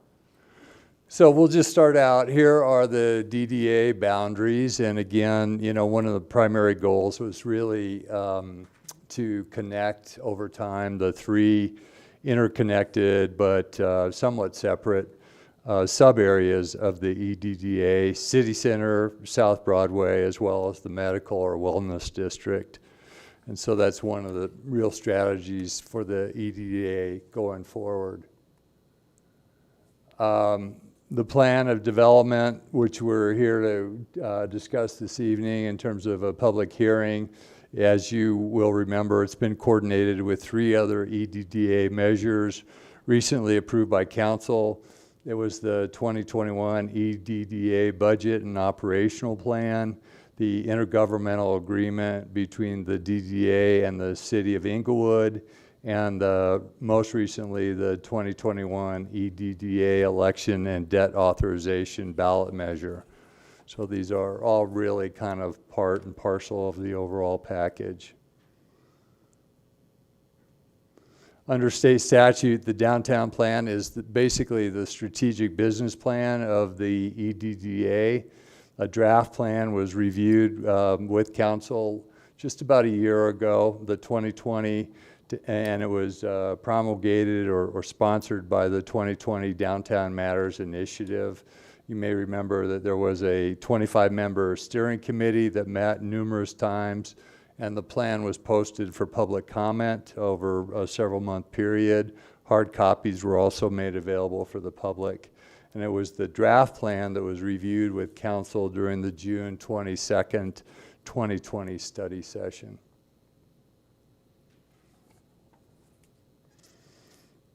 This is a duplicate, this particular slide. My apologies for that. The final version of the downtown plan is almost identical to what we reviewed with you a year ago. The revisions are based on additional financial analysis, input from the DDA board and staff. The final version of the downtown plan was approved by the EDDA board and recommended to the city on June 23rd via resolution. Then planning and zoning also reviewed and recommended the final plan to city council by motion on July 7th. And just to highlight the changes from the draft plan, it's really some changes to the internal boundaries of the 3 sub-areas. I'll show you those momentarily. The city center sub-area boundary moved to the east to include the Englewood Marketplace and Englewood Plaza properties, and to also be more consistent with the zoning. The South Broadway sub-area eastern boundary moved from Sherman to Logan, again to align similar properties and to be consistent with the underlying zoning. There's a site plan that reflects the 2 boundary changes. Probably the most significant aspect of the plan adoption is that approval of the plan activates collection and expenditure of TIF in 3 of 6 potential tax increment sub-districts. And so you may remember what has been discussed is that there's 3 sub-areas shown on this site plan, and within each of the sub-areas is the potential for 2 what we've referred to as tax increment sub-districts, one for property taxes and one for sales taxes. And in the final version of the plan, what's recommended is that just 3 of those total sub-districts be activated by council with its approval of the plan. And this reflects a balancing approach, and I'll just go through some of the factors that are the most critical factors in coming up with that balanced recommendation. The idea is really to try to find funding for the DDA that can be available quickly i.e. next year, and therefore minimize the need for any further loans from the city, but also offers some upside for the DDA to have funds available for initial generation projects. But also, and this is really important, doesn't start the TIF time clock running on sub-districts prior to them really having incremental revenues available. And so the plan that's been created is to really, and I'll go back here, to really turn on, if you will, 3 sub-districts, and that's the property tax and the sales tax sub-districts in the medical or wellness area, as well as the sales tax sub-district in the Broadway sub-area. And so that leaves 3 future sub-districts to be turned on at a later date, and that would require council approval of a downtown plan amendment. But basically, as you know, City Center is not really staged yet at this point to start generating immediate upturns in either sales tax or property tax. And so it's proper for that area to wait. Likewise, on South Broadway, we're not seeing a situation yet where there are any significant new capital projects that are ready to break ground. So it's better to preserve capital raising potential and not activate that particular sub-district at this time.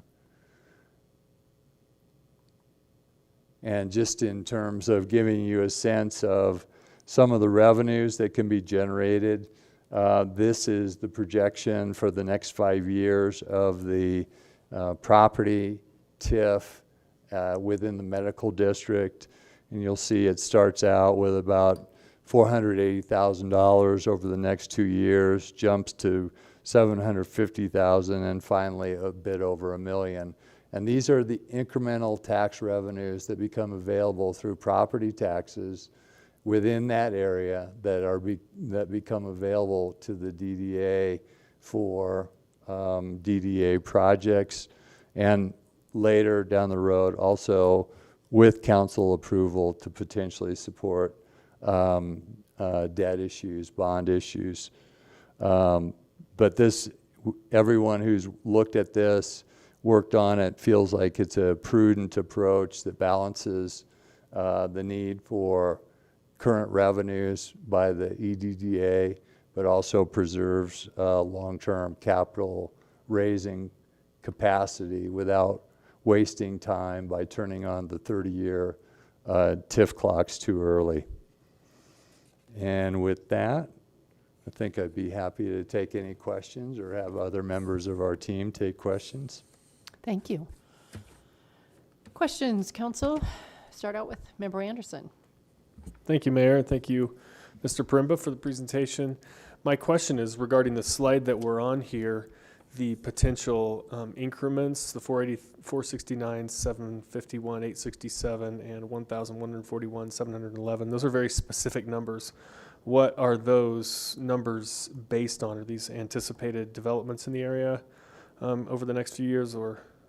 Yeah, and Mark, I'd like to invite you up to give some specifics to that question, if you would.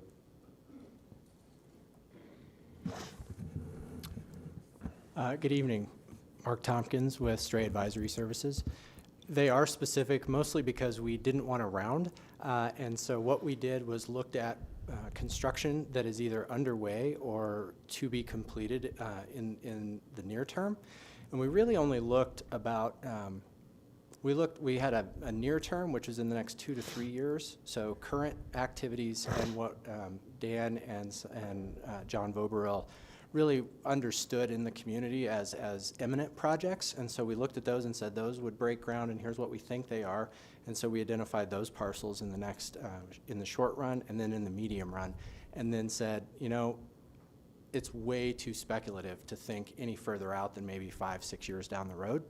And so this is a new medical office building and also 2 multifamily projects that are either just finishing up construction or will be finishing up construction shortly in the medical district, and those are the projections of what the expected tax increment will generate. Is this, is anything that Swedish is building included in this? I know Swedish had talked about adding another tower. Swedish is not in these 5-year projections. Okay. Dan and I had a lot of conversations around this, and I said, my opinion on this was, until it's done, it's not done. And so as a result of that, it would be, I think, a little overly speculative to say, this is when the tower is going to break ground, this is when the tower is going to deliver, and this is everything the tower will have in it. And so here's what the taxes resulting from that are. That seemed a little speculative to me. But if we're speculating a little bit, perhaps in the next 5 years that tower could get built, and these numbers could be significantly higher then. The tower could get built, although the tax revenues would likely be further out than that, because there is a 2-year lag between when construction activity occurs, when the assessment process happens, and when the property taxes are collected.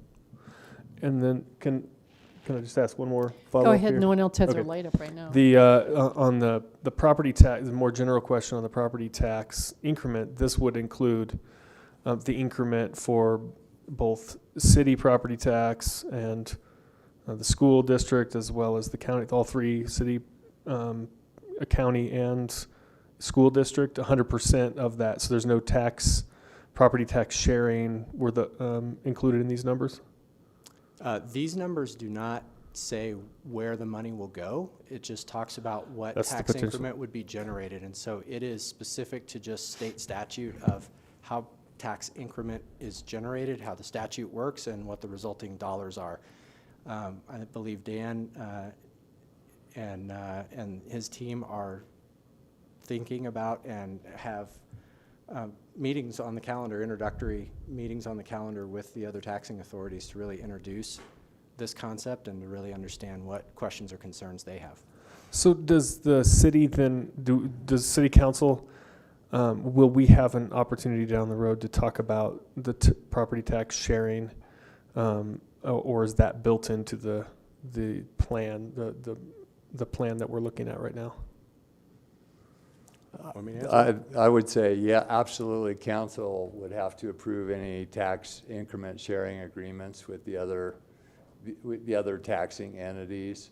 Or even with we would, when we have authority over our own funding as well. Okay. The cities, correct. All right, so this doesn't lock it in as 100% of the money going to the DDA. This is just what we kind of anticipate the increment would be. Okay, very Correct. good, thank you. And I think your prior question was accurate in terms of pointing out really the conservative nature of this projection. We really wanted to come up with a number that we felt solid about. But in terms of, likely output going forward is significantly higher. Looking at our conservative model, we had projected just under $8 million in tax increment across the DDA over 5 years, and just under $40 million at the 10-year mark, just to give you a benchmark of what we think it can produce. All right, Councilmember Russell has her light on unless she wants to wait. Yeah, go ahead. My question was, it's on the books to meet with the school district and with the county. When is that meeting scheduled for? Both those meetings are scheduled for next week. We had started trying to schedule meetings with them literally a couple months ago, but they just really asked that we keep putting them off. They had a lot of other priorities. So is there a reason we didn't wait for the public hearing until after the meeting with the school district and the county? Well, I would say that any discussion about the tax sharing that might come out of either one of those meetings, it can happen after the downtown plan is adopted. But the adoption of the downtown plan will actually assist in those conversations, because at that point, the plan is real and the TIF is real, and so there's something actual to talk about. But this doesn't in any way interfere with either the school district or the county's ability to, raise their concerns or requests with the city. So, once council approves the plan and allows you to go forward with a TIF, the EDDA will get 100% of the tax money above the baseline. Is that correct, or is my understanding wrong? It has the authority to collect those monies, yes. Okay, so then it would have the authority, if you decide that you wanted to give the money back to the county or the school district or a portion of it, you could decide to do that, but you don't have to do that. Is that correct? This is where I think we are still looking through looking for legal counsel. We have a very nuanced way. The DDA is a special fund of the city. The DDA's attorney has advised us that the city would be the negotiating and contracting entity with any other taxing authority, the city, not the DDA, because the DDA is a subset of the city. And we need to just work through all those legal particulars, but there is no intention that the DDA does things sort of outside the wishes of the city. So then also along that lines, the city does get a percentage of the property tax also, which once the baseline is established, that would be an expense to the city. It would be taken out of the city's coffers and put into the DDA's coffers, correct? No, Council Member Russell. Really the case law on this is that there's the but-for argument. But for the investment of the TIF into the reinvestment and redevelopment of its areas, that revenue would not exist. And so that has been litigated over the years, and that is the position of the courts, that but for the investment of that tax increment in allowing those redevelopment and reinvestment activities to occur, those revenues would not exist. So I would not characterize it as an expense to the city on those tax revenues. There is tax increment generated from the city's mill levy in those properties in that tax increment area. I would also add to that, and we've talked about this in the past, we believe that with that, the city's tax increment, that the DDA can invest those dollars in a way that will actually allow the city to have other dollars to spend in other portions of the city. So, there's kind of a quid pro quo or exchange in that. And then there's also this idea of the multiplier effect, that we think that if the EDDA really does a good job on all the things that it's charged to do, we will see significant benefits in terms of the general level of business and property values and business values downtown that will have a multiplier effect in the adjacent areas. So on total, kind of a net benefit, net plus for the city.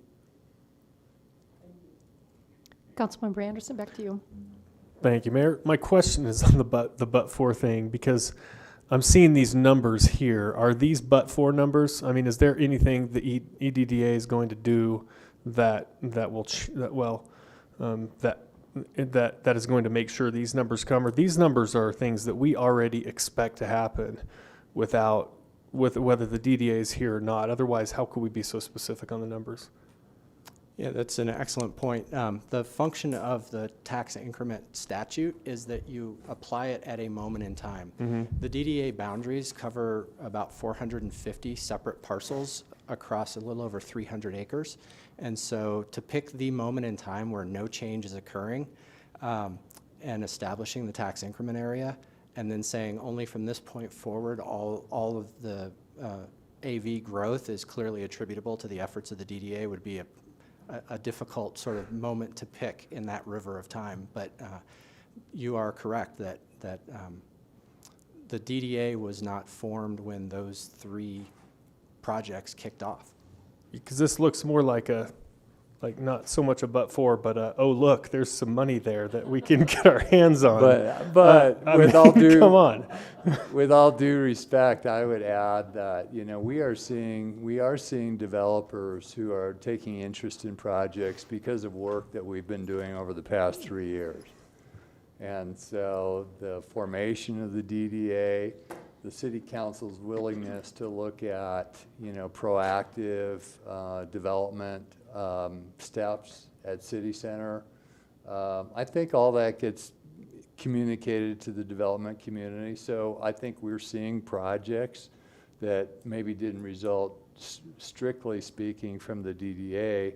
They have resulted from our collective efforts to communicate to the real estate market. Even on the Swedish Tower, we had many discussions with Swedish about many aspects of that project, and we're seeing other projects now that are in the queue that are going to add to this, and I think it's because of the collaboration that's taking place between Swedish and the city. yeah, I think that's I wouldn't take issue with the but for argument, particularly just that in this case it's not. I think it would be a really hard argument to make that that's what's going on with these numbers, and I do want the DDA to have operating capital. So, but I do think it's this is a special case where there's some money you can get your hands on. But I appreciate the process. Thank you, Mayor. Oh, maybe one other question. Is there anybody else? All right, go ahead. So I just want to be really clear on understanding the process for coming up with any of the TIF sharing agreements. Are we sure that the DDA doesn't have authority on its own to decide to collect and expend those the 100% of the money without any council approval? I would say, based on the investigation that we've done and the opinions that we've gotten back, we're absolutely certain of that.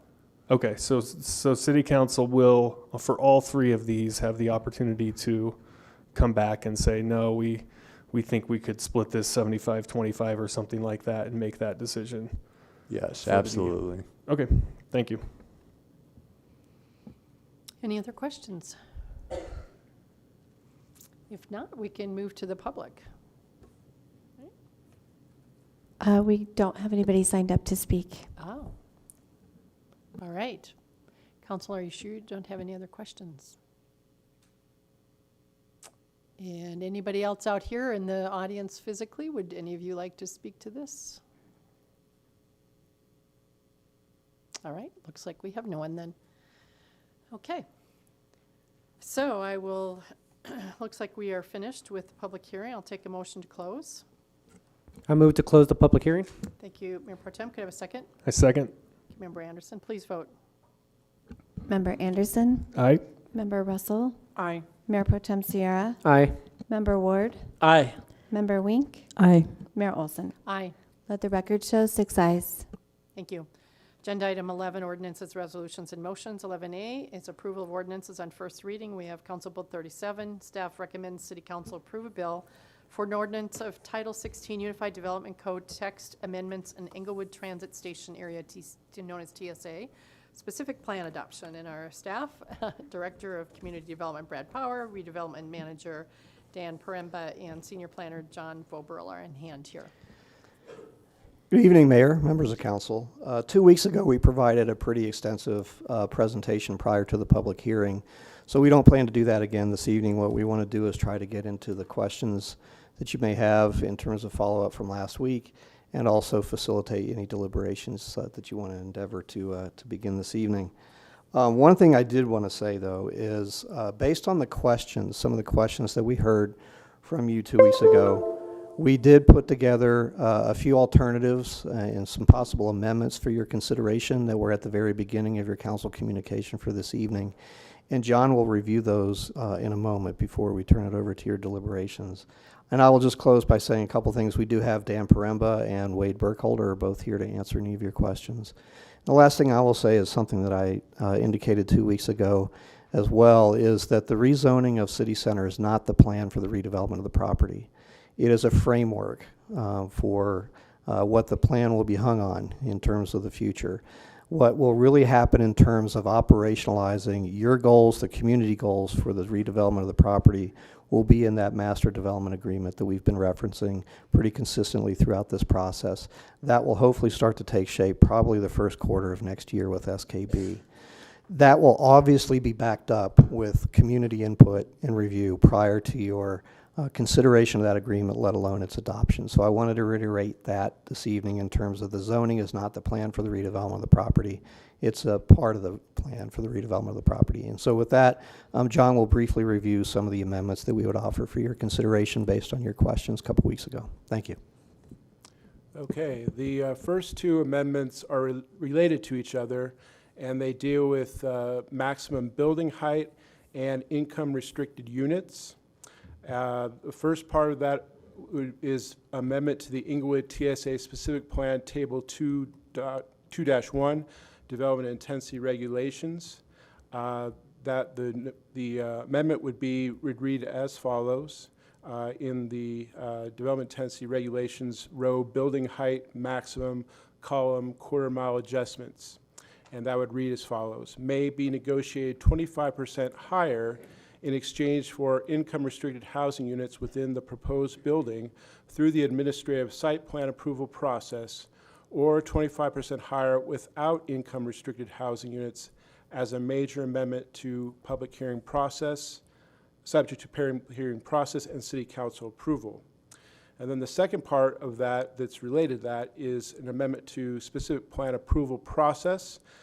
That it would be an amendment to Title 16, Chapter 2, Section 20, Paragraph G, to read as follows. Under major amendments, the third bullet point, increase in building height in areas where negotiation is not permitted or when an application does not include income restricted housing units within the project. So these two amendments, they do the following. Number one, it sets a definitive height limit for projects in the quarter mile area. As you recall, Planning and Zoning Commission had left that kind of open, and there wasn't a definitive cap to that. But this will set a definitive cap that sets the base at 125 feet with an ability to negotiate up to 25% more with a total of 156 feet maximum, and that's it. And it creates two pathways to that. The first pathway is it creates an administrative approval for up to a 25% increase in building height in exchange for providing income restricted housing units in the project, and that would be an administrative approval. And then the second pathway is where a developer wants to go up to 25% higher than that, but they don't want to do income restricted housing units, and that would require a full-blown public hearing process and council approval. And then the last amendment that we are proposing is an amendment to the Advisory Specific Plan Design Review Committee. And that is to amend Title 16, Chapter 2, Section 1, Paragraph E, Subsection 1, to read, City Council may elect to appoint an ad hoc advisory specific plan design review committee consisting of one City Council member and one Planning and Zoning Commission member and one Downtown Development Authority Board member on a rotational basis, and one or more architectural design professionals recommended by the Community Development Department to serve as an advisory specific plan design review committee for specific plan site development review in order to determine compliance with specific plan design standards and guidelines. And with that, I would like to cede the floor back to council for any further questions that you may have of staff, as well as for your deliberations on this Council Bill 37. All right, thank you very much for that explanation of the amendments, and we'll start with Councilmember Anderson.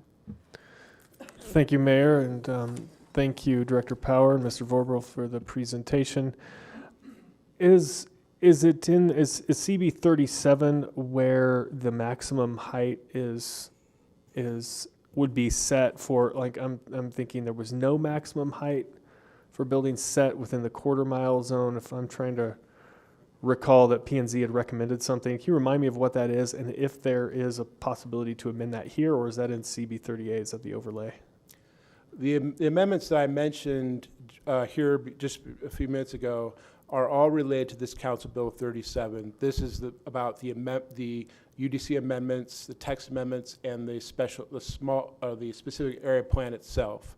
And Council Bill 38 is the actual amendment of the city official zoning map. And so all these amendments that I spoke to are pertinent to this Council Bill 37.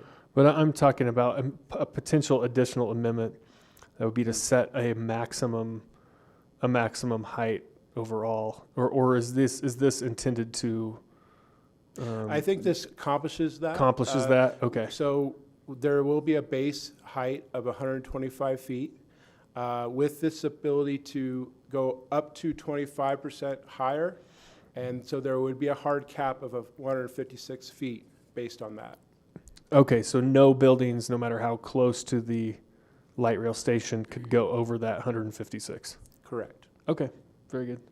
Just for point of information, Councilmember Anderson, are you talking about amending that amount, or No, just no, trying to I think understand no. that I amount? was trying to understand if there was an additional amendment Okay. needed to set a maximum height, but it sounds like already this, set in it, It yep, already yep. comes in this particular amendment. Others? Mayor Pro Tem Sierra. Thank you, Mayor. So currently, the allowable building height maximum is 100 feet, correct? 125 feet. In the current, In the current unamended. MEB1 zone district is 100 feet. it's yes. 100 feet. And can you remind me again why we're looking to go to 125 feet? So basically, we looked around at and we used the Chase and the Wells Fargo building as our base. And those two buildings are 10-story buildings with 12-foot floor plates. And so they come in at 120 feet. And so P&Z elected to felt that's a good base for us to use our existing buildings in the area, and to establish that as our maximum building height. Obviously, they didn't want to change the building height in the downtown Broadway district, so that is still going to be currently at 100 feet. And maybe at some point in time when we do planning for Broadway, we might want to actually reduce that farther. Okay, thank you. Do you mind if I ask another question? Go ahead. So I appreciate that, Mr. Barbaro. I think, so then the second question I have is regarding the income restricted housing, and I appreciate you adding an amendment for that aspect of it. But the way I'm reading is that that would only take into account if the developer of that unit is looking to go over 125 feet. So there wouldn't be any income restricted housing up until that point. It's one way to incentivize people if they want to do more height, but it's not the only way to get income restricted housing. We're going to be trying, I think in our plan, because of the way we're looking at trying to minimize parking, I think we're going to be looking strongly at workforce housing. RTD's report recently that they did on parking around stations really found a lot of benefit. The most benefit to RTD is actually from workforce housing. And so in our negotiations with RTD to potentially reduce their footprint here, we probably need to be bringing workforce housing to the table to get them to play. Go ahead if you want more. I'll just ask one further question. I'll just ask it bluntly. What is the harm with us keeping the building maximum at 100 feet? Well, maybe Brad will answer that. Well, I don't think there's a harm per se, but one of the things that we're trying to do is have a fully functional transit-oriented development here, and the more people that we have interacting in the environment, there's more demand for some of the commercial services that were talked about a couple of weeks ago, and we have more opportunity to diversify the number of people who are living here, the type of people who are living here, the type of housing units. And so that additional flexibility closest to the station would afford that opportunity for those types of goals to be met.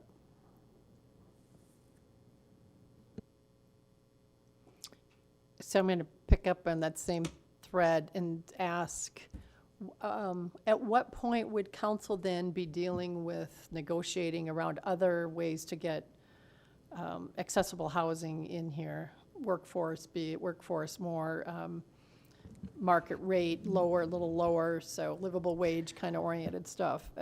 Will it be once the development comes forward and starts to negotiate, or you're talking about other types of ways to incentivize that, but that's not a part of this plan? Mayor, we would incorporate that into the master development agreement. So our master developer, if they choose to do vertical development, they would incorporate those requirements into their development plans. Or if it's subsequently sold to future developers, they would be subject to that agreement. And so any type of inclusionary housing or workforce housing would be a part of that development requirement. And that's where council would get to breathe into that? That's correct. Okay, because I just don't want this to be said and then we can't really set some limits on it. I would prefer to, unless we're really clear about the incentives and how we're going to get the some kind of inclusionary housing, and it would be to make sure it's set from the get-go that that's what we're looking for as well. And if it's built into the height, at least we're tipping off the developers that that's what we're looking for as well. And we've started to have the discussions with SKB about the very strong likelihood that a diversity of housing types and income levels will likely be required in terms of the outcome of this redevelopment. And how are they responding? I'm sorry? You said you've been talking to developers already. We've had some very initial conversations with them about the fact that this is the way that we're likely to trend. In terms of the specifics, we haven't gotten into that. What's their reaction been so far? Well, I think they're open to all types of uses here, Okay. and I think they see the value of a diversity of the types of folks who would be living here, because it inures to the benefit of some of the other things that they have in terms of objectives for some of the commercial space and other types of uses here as well. Great, thank you. We'll start with Councilmember Russell first. Thank you. So once this plan is approved, are any of these zoning laws use by right, so people wouldn't have to come back to city council? And I mean, I saw something in here about administrative decisions, which means that's left with staff. It wouldn't have to come back to city council. Is that correct?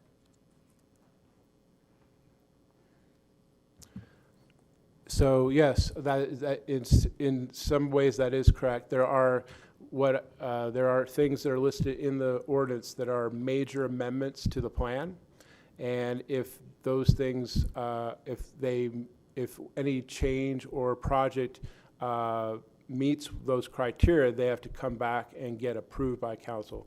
But if they're meeting all the things that are laid out in the plan, and they're not asking for a major amendment, and they're meeting the specs for the density, they're meeting the land uses, they're meeting the height requirements, they're meeting the parking ratios. If they're meeting all of that, then it's an expedited review, and it's approved. And the only thing that we have, in addition to that, we do still have the advisory design review committee, and so council will have representation, as well as P&Z and the Downtown Development Board Authority will have representation on that group, but they'll be looking more at the aesthetics of the project, more of the design, and is it meeting those design standards and guidelines that are set out in the plan. Thank you. Councilmember Anderson. Thank you, Mayor. On the workforce and income restricted units, we have the height restriction as a potential leverage there we can use if they want to go higher. Am I remembering correctly that there was also a parking requirement advantage to doing more income restricted housing? Yes, as we saw in the RTD parking study, the actual utilization of parking for workforce income housing at light rail stations was approximately, I think, about 50% lower than it is for market rate housing. And so we've established our parking rates accordingly with a separate rate for market rate housing and a a much reduced rate for income restricted housing, which will highly incentivize more income restricted housing. The other one I was thinking about that I had mentioned or I asked about in the public hearing was possibly reducing minimum unit sizes. Is that something, that's not something that would be in this zoning, that's somewhere else in Title 16? Yes, in the Title 16, there currently is minimum unit sizes in the text for the whole city. But that, of course, will be, and everything in the Title 16 is going to be on the table in the UDC code rewrite that is just kicking off, actually, and there'll be our second session with P&Z tomorrow night. And do we have a way of like prioritizing the kinds of things that might be more critically important in terms of, because we're going to see the title, I know I'm slightly off topic here, but we're going to see the Title 16 amendments coming back in a series. Can we make sure that some of these things get prioritized earlier on in terms of when we start amending that? Oh, we certainly could do that in terms of things that might be of a priority nature either here or elsewhere in the community. And but let me make sure that we understand that we're taking a comprehensive look at the entire Sure. Title 16, and we're going through that kind of methodically with our steering committee consultants and the community. And so I think we could probably accelerate some of the consideration of those outcomes. But we do want to try to make as much of the adoption as unified as possible so you can kind of see the Sure. entire picture of where development codes would go in the city. Yeah, I appreciate that. Thank you. Councilmember Ward is next. This strikes me as a pretty sizable change compared to what we saw last week, or in the last session of the public hearing, because what we saw there was kind of an unlimited, if you wanted to, you could administratively approve the Burj Khalifa in Englewood type setup. And now we have 156 feet as the cap. I want to make sure my understanding is clear. If somebody says they want to build a 200-foot tower, we tell them no because the zoning doesn't allow it? It would be possible for them to probably go for a variance, and then that would require, well, I'm not sure if that requires a variance or not. Absent a PUD, they wouldn't be allowed to. I'm sorry, Councilmember Ward. Could you clarify your question? Maybe this is one that Planning Right. Manager Burkholder could help us with if he needs to. So we didn't see a hard cap at the public hearing on height. And tonight, we're being presented with the 125-foot underlying cap with a 25% window for increasing. So my question is, what if they want to build 100% higher? Let's say they want to build a 250-foot tower. Is the answer just a hard no, or do they have some process absent a PUD, for instance, that would allow them to do that? I think it would take a major amendment, and council would have to vote on it. So that could be accomplished through the major amendment process. And, anything that is approved in terms of plans or regulations or amendments can be amended by council through any political process at any time. If I could just add very quickly, I think one of the things that we had the opportunity to do after we heard the public comments last week is to really think about the practical reality of the type of development that is probably in the future here. And it's not downtown Denver. One of the things that is, I think when you look around some of these other transit-oriented development sites in the RTD system, the further away you get from the downtown core, you're not seeing those 20, 30-story buildings. You're seeing 8, 9, 10-story buildings in these places that are, 20-minute train ride out. And so the practical reality, and I think the reality in terms of what we've been talking to our development partners about, is that kind of scale of development proximate to the train station. And it may, transition at some point downward or closer to the eastern edge. And then, the concentration of those larger scale buildings will really be in the immediate walkable area. And you can see that now in some of the other transit-oriented developments that have happened in the metro area. So I think our pattern would likely mirror those as well. Yeah, I'll just throw in the Westminster downtown redevelopment of their former mall site has been progressing pretty nicely, and all the buildings there are no higher than 5 stories. Okay, so in modifying the height target, we tried to shoot for something that we thought was probable and practical for the area. Yes, and so as I reiterated in the public hearing that our Planning and Zoning Commission, we asked them about that, and they quite surprised us that they didn't want to put a cap on that. Maybe we should have pushed them harder to change their mind, but we didn't. We feel that this is a very prudent move to do this, and we think it would give comfort to council in their concerns about, what could happen here. And again, not to belabor it, I think one of the things that we'll be doing is when we are negotiating that development agreement, if we are out of phase with where our development partner thinks that the height should be, we'll definitely be back with you to talk about, is that on par with where you would want to go, and engage in the trade-off discussions of what the city would receive in return for going higher. But given the types of conversations that we've had so far, the types of development blocks that they've been talking about, we think we're in the wheelhouse in terms of these proposed amendments. Thank you. Thank you.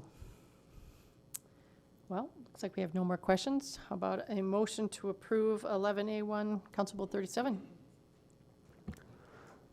Actually, a point of information, Mayor, if you don't mind. So I'm just trying to figure out, honestly, where I'm at right now is I'm still trying to figure out how to make an amendment for the building height maximum. So do we have to make a motion to approve and then make an amendment at that point? You could probably do it either way, really, right, Attorney Niles? I mean, you could propose an amendment now, and then we'd vote on that, and then vote on it as a whole thing, Okay. right? Yes. So I do want to make a motion to amend CB, what is this, 37? 37. So CB 37, I do want to make, everything in this document looks good to me. I'm still a little bit concerned about the building height maximum. I like to keep it at 100 feet, but nothing else within this document would change. And I could provide some feedback after conversing about it. I'm not sure if you want me to provide feedback now. Well, no, why don't we get a second, and then we can talk about it, and then. Point of information, I would request that we make the amendment after the main motion, so I can think about them independently. That'd be my preference. We don't have a second. Do you want to withdraw that? Yeah, I will withdraw my All right. motion. Then can you make a motion to approve? I'll make a motion to approve CB 37. I'll second that motion. Thank you. All right, now discussion. Why don't you tell us what you're thinking? Point of information again, is the CB 37 as it's with these amendments? Am I Yes. understand? So Yes. all these amendments. So now we might make additional amendments, but it includes the ones in here. Okay. Right. Yeah, what they did is brought back to us what we suggested at the last meeting. Good. Okay. All right. I don't know who was first, but Council Member or Mayor Pro Tem, do you want to start with some of what you were thinking of? Yeah, so I guess I'll just, I won't make a motion to amend just yet, but I'll just talk about my thoughts here. Great. So I do like everything that I've seen within the document. I do commend staff and planning and zoning to coming forth with this information. I just haven't heard anything really tonight or during the public hearing that tells me that we need to move to 125 feet. Tonight we even heard that we can expect to see buildings around 8 feet, 9 feet, maybe even 5 feet, according to Mr. Barbaro, in terms like Westminster, the development. So I'm not sure exactly why we need to move to 125 feet now, when it sounds like the market isn't dictating that we need to move to 125 feet. So I feel more comfortable staying at 100 feet. If we hear from the developers, or we hear during the development plan, a reason to change to a higher feet, then we'll do it then. But at this point, I haven't really heard anything to dictate us moving to 125 feet. Can I ask a question then? Would you want to have it be do the 25% that they suggested for the other one, at 125 to 150? Would you want to do the same thing with that, or is it just a top no more than 100? Well, no. So my amendment would be 100 feet, but also include the 25% for the inclusionary housing portion. Okay. Councilmember Ward. I'm kind of moving in the opposite direction from the Mayor Pro Tem on this. I would suggest, in an effort to honor P&Z's no maximum sort of attitude, actually increasing the height base from 125% or increasing the negotiation base to, up to 100%. So if you wanted to build up to 250 feet, you could, based on the negotiations. That's the direction I'm headed. All right. Councilmember Anderson. I think I like it as written personally. I think if we're willing to negotiate up to, negotiate up if the market asks for it later on, then this saves us that work. If the market says, oh, we do want to go up to 125, then we don't have to go back and amend it at that point. I don't see any real downside, just since that we already have 220-foot buildings right in this area. I also don't see. I don't think they're going to get built at that height at this point in time, unless something changes in the economics anyway. But I don't think it would be out of place to have another 125-foot building right in the area. So I'm fine with it as is, but would happily entertain a motion to amend it and see how the discussion goes on that. Good point of information. Did you say the Chase building was, what was the footage of that one? Total? Both those towers are 120 feet high. Okay, I think Councilmember Anderson, you said 220, and so I just want to make sure that was, I thought, wow. All right, great. Just want to make sure that was clear. Councilmember Wink. Thank you, Mayor. You okay? I'm actually aligned with Member Anderson on this. I like the language as is. For the reasons Member Anderson stated, precisely as he stated. And I moreover, don't see the harm in approving it now and tonight at 125. It seems more efficient to do it this way. Thanks. Go ahead, Councilmember Russell. Thank you, Mayor. I am more in alignment with Mayor Pro Tem Sierra in limiting the height.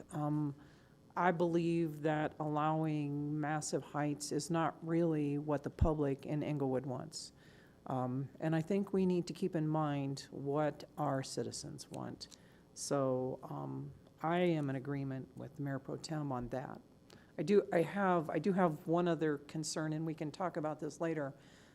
I am really concerned about limiting the retail space in the city center area, because we're going to bring a lot of people, but there's still no place to shop. And if we limit that amount, I would like to change that, and we can discuss this later, to what it was originally, 51, I think it was 51%. Is that correct? 51% retail space on the first floor. So the way we're doing retail space is we're moving away from a percentage and to a frontage requirement. And so in the map that's in the specific plan, it shows where retail frontage is required, activated space, and it is to a depth, and it's required to a depth of 50 feet from the front property line. So in some ways, yes, that probably lessens the percentage of the space from the 51%. But we don't believe that the market could ever support that kind of amount of retail. And so we don't think it's going to be an issue. We think that we will get space that is attractive to this market based on the housing that we get in this area through the plan. Thank you, I appreciate that. But I still want to talk about 51%. Thank you. I also would like to, I would second that amendment, Mayor Pro Tem, if you make it, because I am concerned. I want to really signal to the market that this is a transit-oriented development that does need to have inclusionary housing. And I know that you're going to keep that up front, at least I hope, with development. But I would like to keep it at 100 and then let them negotiate up from there, because it pushes it. Now, the likelihood of under 100 it becoming inclusionary too and having affordable different ranges, I'm sure will be some other kind of incentivizing program that we'll do. But I'd like to set it at 100. especially since it doesn't sound like anybody would go over that anyway, given what's being built. Yeah, go ahead, Mr. Power. Just back on the commercial space, I think one of the things that we are pretty much counting on is in terms of the ground floor level of all of these new buildings that would be built is very unlikely to be residential. So the function of the retail is kind of the minimum area. It's not a maximum area. If the market demands more commercial space here, it will be built because that's a function of the demand that would be created by the people who would be here and also from the wider community. And so we think that there is potential for additional commercial space, specifically retail. And I'm including kind of the destination type things like restaurants and that kind of definition because it enlivens the entire district. And I think our development partner is keenly aware of that. And if you look at some of the other projects they've done around the country, they've tried to maximize that ground floor space with active commercial uses because it sustains the entire area. And so one of the things that I think we've said this before, the old adage is retail follows rooftops. And so the discussion about the height is kind of related to the discussion around the commercial space as well, which is if there are people who are living here, the more people who are living here, the more demand that would be for improving the existing space, particularly to the east. So Walmart would likely see an increase in their sales based on the redevelopment plans here.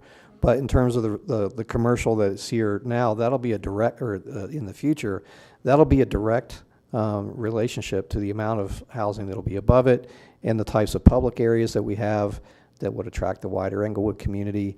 And I would look at it as kind of the minimum amount that would be there instead of a maximum. Thank you.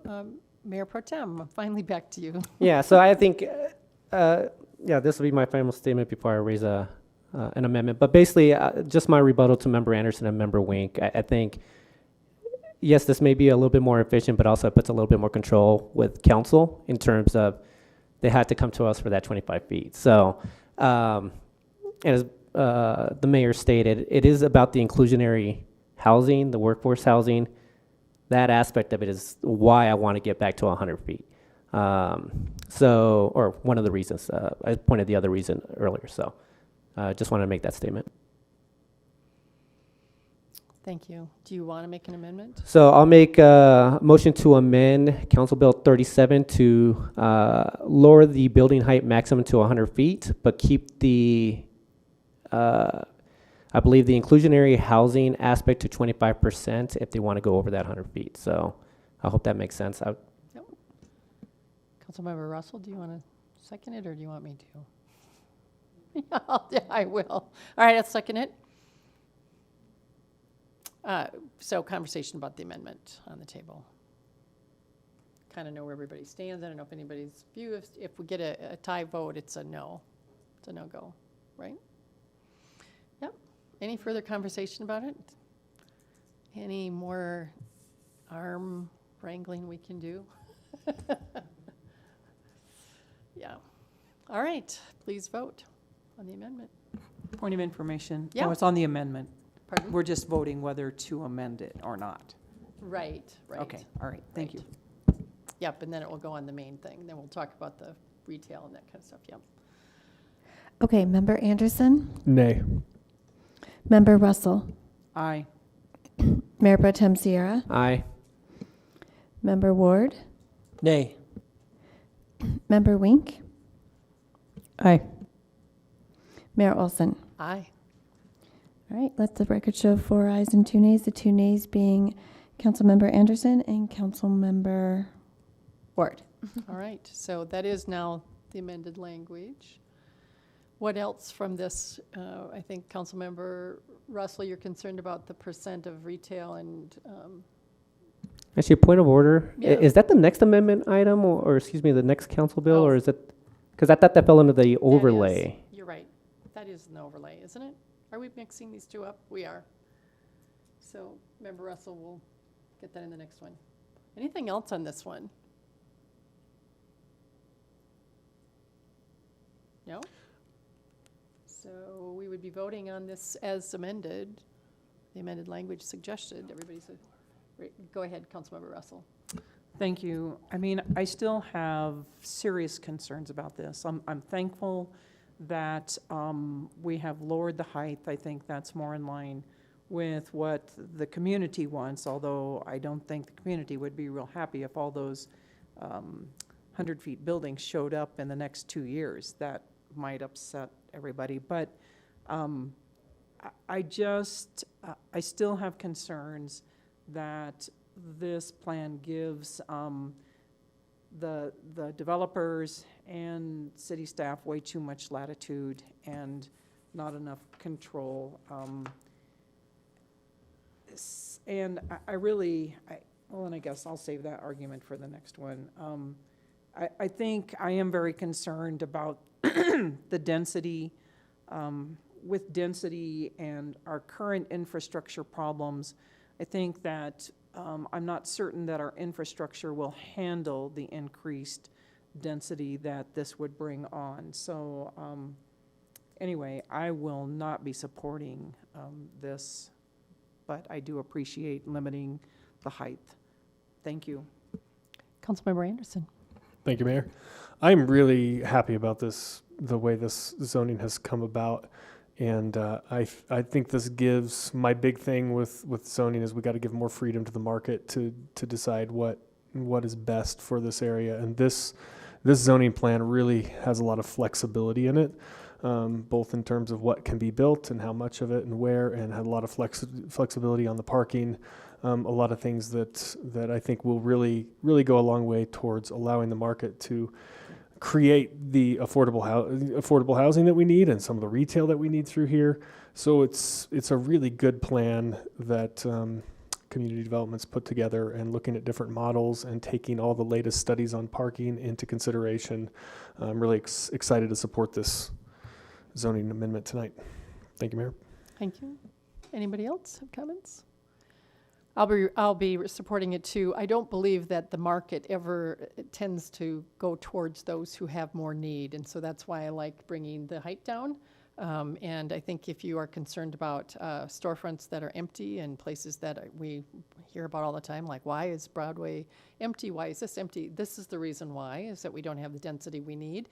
We need to attract people into the city if we're going to try and get, and that hasn't worked either. So I think this is a good compromise and sets a stage for a strategic plan that I'm really looking forward to seeing how that comes forward too. So let's please vote. Member Anderson? Aye. Member Russell? Nay. Mayor Pro Tem Sierra? Aye. Member Ward? Aye. Member Wink? Aye. Mayor Olson? Aye. Let the record show 5 ayes and 1 nay, the 1 nay being Councilmember Russell. Thank you.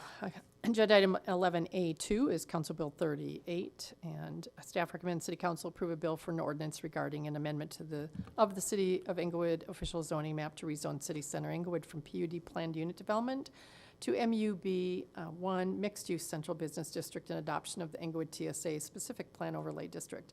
Staff Director of Community Development Brad Power, Redevelopment Manager Dan Paremba, Senior Planner John Voberl, and Planning Manager Wade Burkholder are all here to answer questions as needed. So go ahead. Do you have something you want to present to us at first, or you just want us to dive in with questions? We have no proposed amendments for this Council Bill 38, so we will cede the floor to council questions and deliberations on this bill. Thank you. It makes it go quicker too.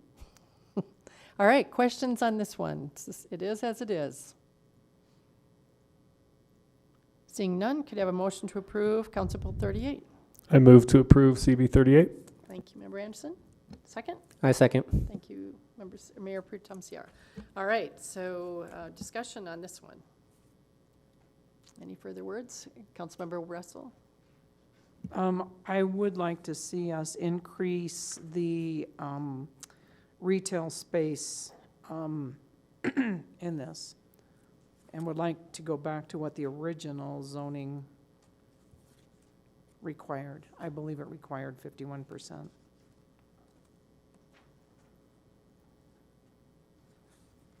Anybody else want to see that happen? My concern is that we'll just end up with a lot more empty storefronts, which is what seems to be a concern that you've had for quite a while. So I don't know what your reasoning is behind this, Member Russell, but I don't know how you think it's going to happen then. What my reasoning is behind this is there is already a degree of income that is coming from this area. Those buildings are going to go away, and that retail is going to go away. And so we are going to lose that retail space. And one of the concerns is, I feel like we've been focusing on we need more people. I agree, we probably do need a certain amount of more people. But if we don't have any place for them to shop, we're going to lose them to other areas. One of the biggest mistakes the city made was trading the apartment area over here for River Point. So Sheridan gets all the retail and we get all the density.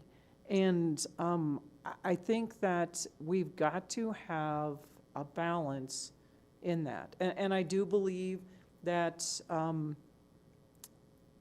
if we open it up for that, I think there's other reasons that it failed, not for the reason that there's no density.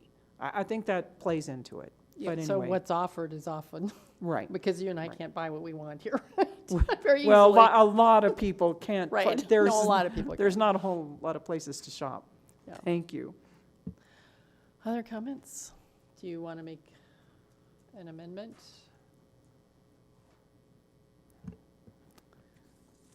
I move that we amend Council Bill 38 to reflect that we would increase, or we would put the zoning back to 51% of retail space on the ground level, if that's what it reflected before. Is that correct? That is what it was?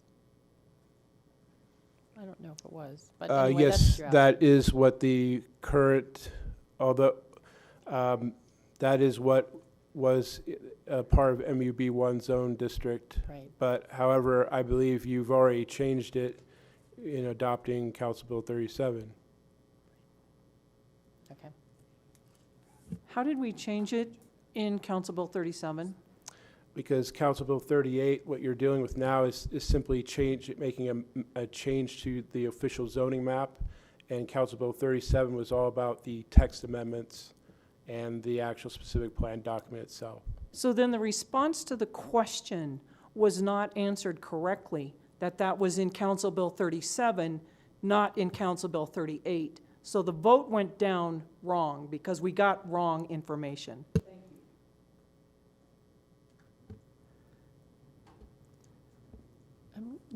Go ahead. Well, Mayor, Director Power. We do acknowledge that the text amendments did include the change to the retail requirements. And I guess what I would say in terms of moving forward relative to the assumptions for the redevelopment of this area, we want to maximize the commercial on the first floor. And again, that's going to be a function largely not so much on the zoning, but on the development agreements that will be negotiated in terms of how much density will translate into how much retail square footage. The other thing I would just say in terms of the 50% requirement in the MUB1 zone district as a whole, in terms of its recent history, is we've had more than a few variance requests for the Board of Adjustment to look at not including that requirement in certain projects because they really can't support the retail. They're not on the main commercial thoroughfares of the city. We're retaining that in the 3500 block of South Broadway. That is retained in Council Bill 37. It's the other areas that don't have that type of explicit percentage because we want to encourage projects that can meet a variety of goals and not just the retail goals.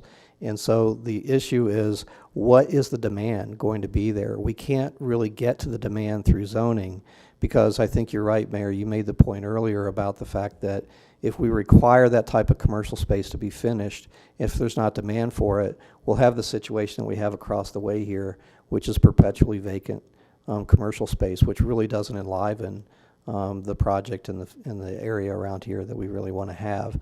So again, what we're trying to do is establish a minimum amount of square footage that would be commercial in nature. The negotiation that we'll have in terms of our development agreement. Point of order, Mayor. We'll try to maximize it. We don't need to talk about this. It's done. You know, Councilmember Russell, the rest of us would like to hear. I know you're angry, but this is, you know, this is what we've done. So what is the percent that we end up with as a minimum at this point at 38? We're moving away from percentages Right, toward. I'm sorry, you said that earlier. So what are the possibilities, maybe the scope of it? It really is up to the developer. No, I wouldn't say that either, because there is, in the map that's in the specific plan, it requires that these frontages be lined with retail and to a depth of 50 feet minimum. So it's just a different way of doing it. Yeah. That's more flexible. It's more geographical, like configuring it, yeah, okay.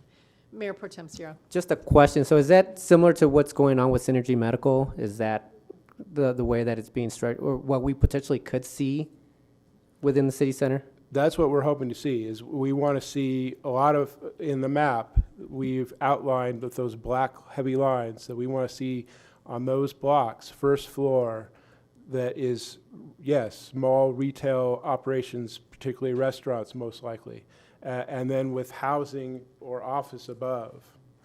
So that we're really looking for mixed use type projects. Attorney Niles? Yes, Councilmember Russell, I just wanted to describe procedurally what the options are based on the wrong information given. The prevailing side could move to reconsider Council Bill 27, or 37 rather, which would then bring it back up for debate. Alternatively, there will be a second reading of the ordinance that would allow reconsideration at that time as well. But so procedurally, you do have some options to reopen the debate on this. Great. Thank you. I wanted to go back to you, Councilmember Russell. Do you want you have an amendment on the floor. We haven't had a second yet. Are you withdrawing it, or do you want a second? It doesn't apply to this ordinance, so it's automatically withdrawn. Thank you. Thank you. So I have a point of information for Councilmember Russell. Are you suggesting that you would have moved to amend the previous one that we already voted on? Yes, I would have. Okay, well then I'm going to move to reconsider so that we can fully discuss the retail requirement that Councilmember Russell would have wanted to discuss in the previous discussion. So to do that, that's his motion, and then we'd have a second, and we'd go back to 37, right? Yes, so Okay. procedurally, anyone can second the motion, and then you vote on whether to reconsider the prior council bill. Okay. If adopted, then it's reopened, you can re-debate it, Point- motion, that sort of thing. Second. Point of order, I think we need to retract, we have a motion on the table. We probably need to, Well, no, we don't yet. I She thought, had one, she withdrew it, and we hadn't yet done. I made a motion to approve Council Bill 38, so We were in discussion, you're right, so we have to retract that. we need to retract that. So can we table that? Is it allowed to table that? Table back? the motion for Or the we next. can vote on this one and then reconsider? You can do that. I think procedurally, the easiest way may be for you to withdraw your motion and the second to be withdrawn. Okay, I'll withdraw my motion. all right. Councilmember, Mayor Pro Tem, okay. I withdraw my second. All right, now we need a motion to go back to 37. Yeah, which so we have. I've moved to reconsider. We're waiting on a second, All right, I believe, unless I'm wrong. You need to offer the motion again, I think. So I will once again move to reconsider Can I have a Council Bill second? 37. Can I have a Second. A second by Member Russell. Okay. Back to Council Bill 37.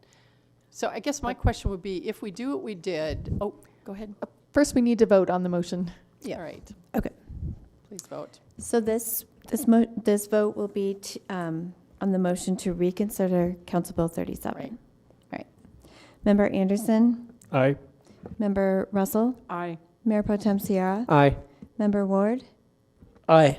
Member Wink, Aye. Mayor Olson. Aye. Let the record show 6 ayes. Great. So I guess I would like to ask, since Mayor Pro Tem and I were motioned this one forward. What are the implications of 37 if we do it the way we did on retail and commercial? You have, if you adopt it as is, you will be removing the 51% requirement from MUB1, except for the 3,300, 3,400, and 3,500 block of Broadway frontages. And then you're then replacing that requirement with a specific plan with a different system of requiring retail, where it's specified as the frontage. You must do the frontage with retail to a depth of 50 feet in specified places of where the plan says you need to do it. So it's the same of what would have done. Now it's time, though, if we want to make it 51%, that this is where we raise it. Yeah. Yeah. Right? Otherwise, why are we having this conversation? Go ahead, Mayor Pro Tem. So Mayor, I guess just a point of information. So do I have to make a motion again to amend the current Council Bill 37 to lower to 100 feet and add the 25% inclusionary restriction? Procedurally, you could move to amend Council Bill 37 as previously adopted. That may be the easiest way, so you don't have to either move to amend it as amended, or move to adopt it as amended, or move to adopt it and then move to amend it. They all reach the same destination, but I think the easiest way would just say to adopt it in the same manner it was prior. Would then Councilmember Russell insert then the 50% into that amendment as a friendly amendment, or I would recommend then she would move to amend it to include the additional revision. It's a bit complex. Yeah, it is. I mean, Are you saying move to amend Council Bill 37 as previously adopted with? Well, I think we want to discuss it, right? Mm-hmm. Our problem is we want to discuss it. So how do we get ourselves out of being hung up again? I would suggest the first motion be to move to adopt Council Bill 27 as previously adopted. Okay. Go ahead. I move to amend Council Bill 37 as previously adopted. And I'll second it. Okay, now we're up for a discussion about this. Go ahead, Member Russell. Thank you. I would like to amend it to reflect 51% retail space in the entire MUB1 area. I'll second that because I think this is worth discussing. All right. We have to vote on that, right? It's discussion. We have an amendment, and we have a second amendment on the amendment. Okay, let's talk about the amendment to the amendment, which is 51% retail, commercial. Go ahead, Member Anderson. I'm happy that we're considering this, but I disagree with it. I think it is setting us up for more empty retail, as the mayor previously said, so I will be voting against it. Anyone else? Mayor Pro Tem? I second Member Anderson. I will be voting against this. I understand the thought behind it, but yeah, I think I would prefer to just keep my amendment as is.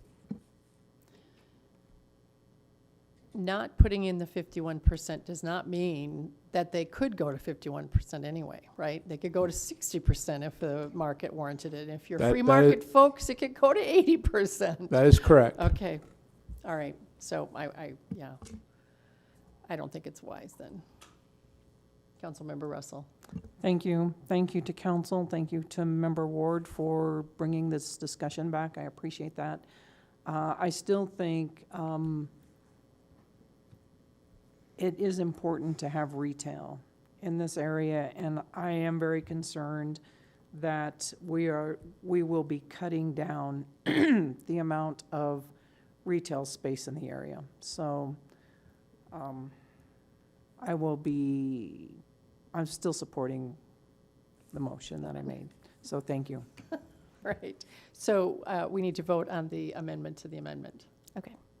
Member Anderson. Nay. Member Russell. Aye on the amendment to the amendment. Mayor Pro Tem Sierra. Nay. Member Ward, Nay. Member Wink, Nay. Mayor Olson. Nay. Let the record show 1 aye and 5 nays. All right, back to the second time around on this amendment, which is the 100 feet with 25%. It's the original amendment. I think any further comments about it? Are we missing Point of anything? information, we're Yeah. calling this an amendment, but I believe we're voting on CB 37 as a Right, whole, as as amended with amended. 100 feet. Yeah, okay. Yes, as amended. That's what I was trying to say. Thank you. Any comments more on this one? Anything else we haven't considered that might be unintended or surprise us? All right, please vote. Oh, Councilmember Anderson? Oh, getting ready to vote. I'm trying to get on it. Okay. Member Anderson, Aye. Member Russell, Nay. Mayor Pro Tem Sierra, Aye. Member Ward, Aye. Member Wink, Aye. Mayor Olson. Aye. Let the record show 5 ayes and 1 nay, the 1 nay being Councilmember Russell. Thank you. Council Bill 38, then, we'll go back to that. Could I have a motion to approve Council Bill 38? I move to approve CB 38. Thank you, Member Anderson. Could I have a second? Second. Thank you, Mayor Pro Tem. All right, any further conversation on this one? No, please vote. Member Anderson, Aye. Member Russell, Nay. Mayor Pro Tem Sierra, Aye. Member Ward, Aye. Member Wink, Aye. Mayor Olson. Aye. Let the record show 5 ayes and 1 nay, the 1 nay being Councilmember Russell. Thank you. It'll come back to us on second reading then. Next is 11C1. It's under resolutions and motions. Staff recommends City Council approve by motion a contract with RMA Limited DBA Elite Surface Infrastructure for the construction of 2021 mill and overlay project in the amount of $2,293,616.65. Capital Projects and Engineering Manager Tim Hose and Capital Project Engineer Sarah Sigway are here to answer questions. Good evening, Mayor and Council. Thanks for the introduction. Capital Project Engineer Segu can't be with us tonight, so I've got a brief PowerPoint I can go through, and then I'd be happy to answer any questions on this item. Go ahead. All right, so we'll start off the 2021 Mill and Overlay project here. The first slide we have is the, if I go the right way here, purpose and project background here. So this is the corrective pavement maintenance cycle we're doing this year with this project. This is where we remove the top 2 inches of asphalt and then replace it with new asphalt on all the streets included in this project. We've got 5 centerline miles of streets that are included this year, and we're also upgrading 152 ADA ramps adjacent to the streets included with the project this year. Let's see, so we've got the location of the project here. We're focused mainly in pavement maintenance zone 3. It's kind of the northwest part of the city east of Santa Fe. So all the streets included in the project have a marginal to poor rating in the pavement condition index rating system. So we've identified all those streets and included them with the project.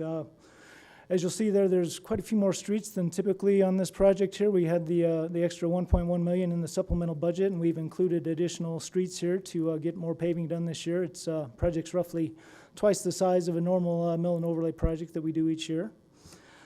So, and then also we've got a little work at the service center parking lot in the top left corner there of the map that you can see there. So that's also included with the project. And a little bit about the contractor selection process. As we normally do, we advertised an invitation to bid for the project, and we received 3 bids on this project back. And as you'll see on the bids there, the engineer estimate was very close to the low bid price there. The engineer estimate is based on our average unit prices we got last year on this project, so it's a good indication that the pricing is staying relatively level and we're not seeing a big increase in the cost of this work this year, so that's always a good sign. I'll talk a little bit about the Elite Surface Infrastructure. The low bidder actually did this project for the city 2 years ago in 2019. They were very good to work with, and they're very well-staffed and well-equipped to handle this project there, and we feel comfortable that they'll be able to complete all the work by the November 15th deadline that we've set for the project. So a little bit about the project funding here. There's 3 different sources of funding. The first one is the Road and Bridge project in the Public Improvement Fund. That's a majority of the funding on this project. We've also got a little bit of funding from the Concrete Utility Fund. There's a few properties along these streets that are going to be paved that need concrete utility work. So we chose to include that with this project to make it a little bit easier to coordinate that work rather than having the concrete utility contractor try to do the work before the paving contractor. It gets a little challenging to coordinate two contractors working on the same street, so we've included that with this project this time. And then we've also got the service center fund for the parking lot work at the service center. So with that summary, we recommend that the City Council award a contract to Elite Surface Infrastructure for the construction of the 2021 Mill and Overlay Project. And be happy to answer any questions you have on this item. Thank you. Member Ward has a question. This question is more philosophical in nature. This work is work that used to be performed by city crews and is now being performed on a contract basis. And it occurs to me that $2.3 million could buy a lot of city streets employees. Have we done a financial analysis on the implications of doing this in-house versus contracting it out? Yeah, not specifically on this project. I think for this volume of work, it'd be difficult for a city crew to be able to handle this much work and get it done in the 3-month timeline that we're looking at here. This is definitely takes a very concentrated effort from a lot of people to get this much work done. And the issue would be to staff up that quickly to do this project. What would the staff do in the rest of the year during the winter months when we're not paving or doing the concrete work? I think you hit at the heart of the matter there, which is if we were hiring streets crew members, we would need to employ them year-round as opposed to seasonally, and that's why we switched to more of a contractor model, because the contract just gets the work done, and then we don't have to worry about what the employees are doing the rest of the year. That's correct. Director Jandre, did you want to add anything? Yeah, I think Manager Host stated it well, and I know we've talked about this in the past, but it really comes down to efficiency. We have not done a formal cost-benefit analysis. We could certainly perform something to that, but I think it is a matter of how do we perform year-round work with those employees versus this very concentrated effort. As Manager Host mentioned, all the work will be completed by mid-November, so roughly 2.5 months from now, we'll have all the work completed. So very concentrated, $2.2 million worth of work in 2.5 months. I'm finished. Thank you. Councilmember Russell. Member Ward brings up a very good point, and I do think there's some unintended consequences of what is happening by contracting out a lot of things, and I believe that it could end up being a negative impact on our employee pension boards, and that is very concerning to me. So I think that we need to maybe consider some of these things and as a whole, not just compartmentalizing this. So anyway, thank you, Member Ward. Anyone else? Go ahead, Councilmember Anderson. Thank you, Mayor. Thank you, Mr. Host, for the presentation on this. The question I have is about, you said all of these streets are marginal to poor from our recent analysis that we had completed. Are we concerned on any of these that we could potentially be just, this is all, am I understanding correctly, this is all mill and overlay? This is no total reconstruction? That's correct. These streets all qualify for mill and overlay as opposed to the full reconstruct. Do we have funding in place for full reconstruction of any streets? I mean, or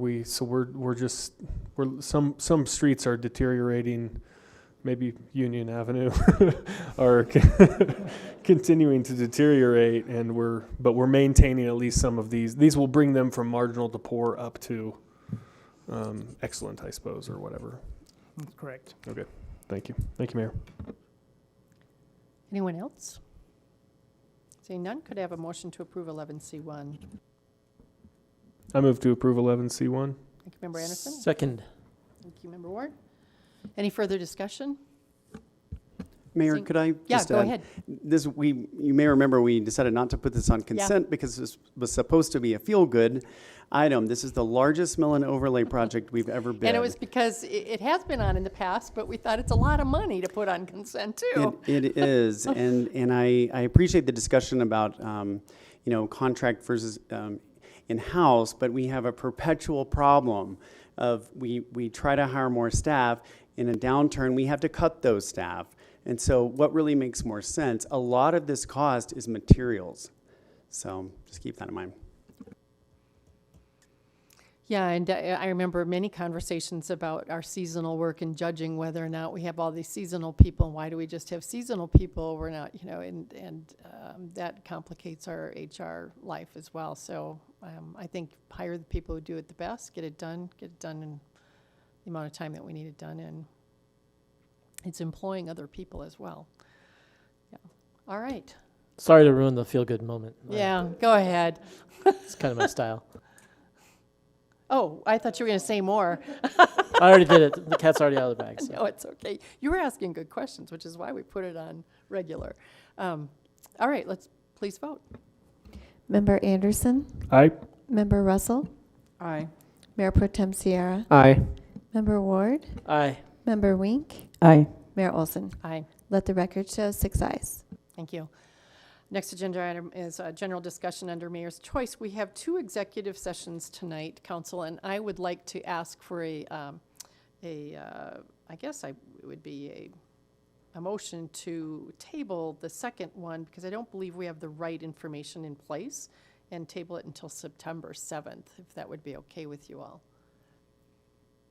Could I can make that motion. Would that be the right way to do it, Attorney Niles? Make a motion to table the second executive session until September 7th, Yes, that would be fine. which is Tuesday after the Labor Day weekend.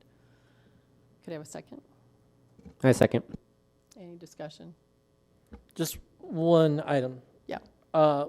This executive session, we understand this is one of our routine meetings to discuss one of our direct hires. Is that correct? Yes. Can we in the future disclose the purpose of the meeting when that Yeah, is the I don't purpose? know whether we can or not, so I'd ask Attorney Niles if we can do that or not. We haven't in the past, but, we have. I think we have at different times, and other times we haven't. I mean, you can. Nothing prohibits you from doing it, but nothing requires it either. Right. So just to clarify that, my understanding as I read the Sunshine Law is we are directed by the Sunshine Law to disclose what we are discussing in as much detail as possible without compromising the purpose of the meeting. And it is my opinion that when we are delivering one of our employee reviews, there would be nothing compromised by discussing the fact that we are delivering one of our employee reviews and which employee is being reviewed. Yes, and I also think you have to ask the employee if they're willing to have that disclosed. Isn't that part of it? So, I mean, let's do that for the next go-around. It's fine with me. Let's figure out the language on that.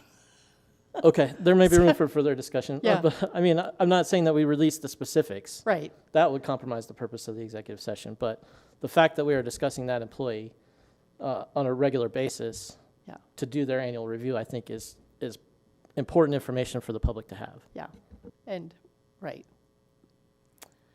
Okay, great.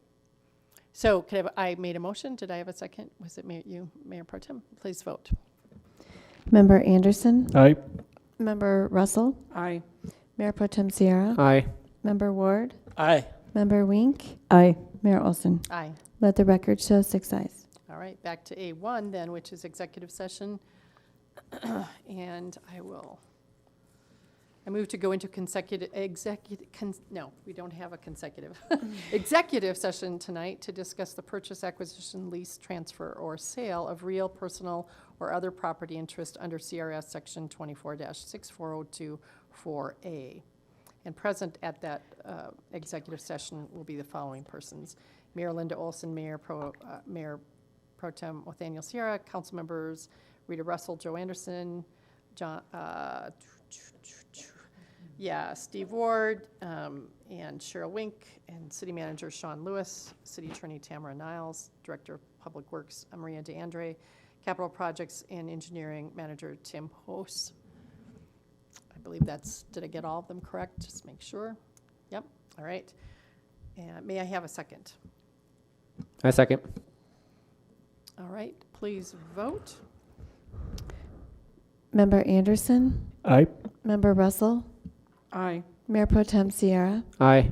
Member Ward? Aye. Member Wink? Aye. Mayor Olson? Aye. Let the record show 6 ayes. Thank you. We will now exit this meeting and reconvene in the Pikes Peak Room on the 3rd floor.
All right. The time is now 10:08 p.m. and the executive session has been concluded. Present at the first executive session were the following persons: Mayor Linda Olson, Mayor Pro Tem Nathaniel Sierra, Council members Rita Russell, Joe Anderson, Stephen Ward, Cheryl Wink, and City Manager Sean Lewis, City Attorney Tamara Niles, Director of Public Works Maria DeAndre, Capital Projects and Engineering Manager Tim Hose. For the record, or I move to close this executive session. May I have a second? I second. Thank you. Let's please vote. Member Anderson? Aye. Member Russell? Aye. Mayor Pro Tem Sierra? Aye. Member Ward? Aye. Member Wink? Aye. Mayor Olson? Aye. Let the record show 6 ayes. Thank you. For the record, if any person who participated in the executive session believes that any substantial discussion of any matters not included in the motion to go into executive session occurred during the executive session, or that any improper action occurred during the executive session in violation of the open meetings law, I would ask that you state your concerns for the record. Seeing none, the next agenda item is continuing with council members' choice. So does anybody have anything tonight? Why don't you just put your lights on so I can come through? Go ahead, Councilmember Anderson. Thank you, Mayor. I wanted to bring one thing up regarding the Title 16 Code Next Steering Committee. When we approved that committee some weeks ago, we did not include any council members on it. I've rethought that. I was wondering if, I feel like it would be good to have a council member on that steering committee. So I wanted to see if council would be willing to reconsider that, and I would like to serve on that committee if council would find that appropriate, or for just making sure the whole process of the Code Next takes in council consideration plus P&Z and the other community members that are on that. So that was the one thing I wanted to bring up tonight. You want us to answer that? That would now? be, yeah. No, I don't know if that would be Anyways, something that would yeah, require maybe a, people want to think about it for a bit. Yeah. And come back next week on it. I Sure. haven't thought anything of it. okay. Anything else? Nope. All right, anybody else? Member Ward? When we approved the budget supplemental a few months ago, we approved paying off the certificates of participation for this building. And I'd like to have a discussion on if that's paid off and when, and whether or not we intend to dissolve EAF as a result of having that paid off. Yeah, I would encourage that. I think EAF came up a number of times in a couple of conversations in the last week and a half. I think it'd be good to get clarity about what happens with EAF as we do this. What are the options? And I would just clarify, that would be as a study session, I assume. Yeah. I think it'd be a little complex for a memo. Okay. Member Anderson, your light's back on and said, okay. Anybody else? No other council member comments tonight? All right. Then we go to city manager's report. Thank you, Mayor. In the sake of time, I just want to mention few events for you all. First of all, this week we've got Chief Collins retirement celebration August 20th. The public is invited 9 to 11 a.m. and that's going to be in the community room and foyer of the police building. We will also have the swearing in of the new police chief, Sam Watson, on the same day at 12:30 p.m. On August 21st at 9, we will be having the grand reopening of Romans Park, so hopefully everybody can come out for that. And then on August 28th from 10 to 2, we have Celebrate Englewood. That's also, we're calling that a Touch a Truck event. We're going to have lots of heavy equipment out there, the Bearcat, police vehicles, Public Works vehicles. It should be a lot of fun, with a focus on art for that event as well. And then last but not least, the Englewood Block Party, which naturally, I just realized my date is not on there. I believe that is September 18th. Let me double check. Yes, September 18th for the Englewood Block Party. Do you know what time it's going to start that day yet? I can get that for you. Okay. You think it's 4? 4ish to 9:30? Is that what it was? Okay. Anyway, give us some dates or times on that. So actually, a question for City Manager Lewis. Don't we have something this Wednesday about the task force? Yes. Police task force. We do. Celebration. I hope everybody has RSVP'd for that. We did not get a big response from either the task force or council on that. So hopefully if you RSVP'd, that's great. But yes, we do have an update to our police reform task force as well as city council. And that's going to be on Wednesday night, yes, at 5:30 p.m. with presentation starting at 6 p.m. And that will be in the community room of police building also. Yeah, I think I'm a maybe, but I'm expecting to be there. Okay, great. How many of us are going to be there? It'd be just helpful to know, and how many task I force apologize, I members? don't have the RSVP list. I just was told as of this morning, we had 3 people total. Okay, That's- oh, wow, yes. it's So me hopefully and- that's gone up. I asked police to reach out personally to the committee. The block party, by the way, is 3 p.m. to 9 p.m. Okay, thank you. Say that again, 3 to? 3 9? p.m. to 9 p.m. Okay. for the block party. Okay. Councilmember Wink. Thank you, Mayor. So firstly, I believe I may be one of those people who neglected to RSVP and who is planning to attend. I also spoke with, last week, I met with one of the other members of the task force who says he's also attending, and I'm willing to bet he also didn't RSVP. Great. Well, we hope to have a good turnout. I bet fingers you will. crossed. Great. And especially if the police does a reach out to the committee members. And then I have a question about the new Chief Watson's signing in or swearing in. Just so I can plan my workday, is there something happening other than the swearing? Like what time frame? You said when it begins, but how long is? What? No. Well, these are actually ceremonies. Can you say that publicly? No, I mean, yeah, tell us what time it is and explain how it works. Yeah, at 12:30 we'll assemble here. We're thinking it might be too large for the actual courtroom, so we may be here in the foyer, so to be determined on that, depending on the crowd. But really, anytime we bring in a police officer, we have the judge swear them in as a police officer of the city of Englewood. So in this case, it's a promotion. It's largely ceremonial, but it's something that Englewood has historically done. And actually, remember Wink, you were the one who asked about this, which is why I looked into it and found out that Englewood has always sworn in their police chief. So thank you for that. Yeah. But yes, we will have some refreshments and just a couple of people speaking. Chief Watson will be given the opportunity to say a few words, but very brief, no more than 15 minutes for the ceremony, maybe meet and greet for another 15. Perfect. So the retirement party for Chief Collins will be at the police headquarters. Mm-hmm. However, the swearing in will be here in City Council chambers or the foyer in front of. Well, Is the that municipal correct? court judge, the courtroom Two different of municipal buildings is court- my point. Yes, it is two different That buildings. building and this building. Right. Okay. The that's judge does all of his swearing in here in the his court. Right. Yes. All right. Thank you. courtroom. And that's all I have, Mayor. Thank you, Mayor. Anything else, Member Wink? No, and thank you, Manager Lewis and City Attorney Niles. I don't have a report tonight. All right. Then I would say that this meeting is adjourned. Do you want to take a vote? I've been voting only because we were in this.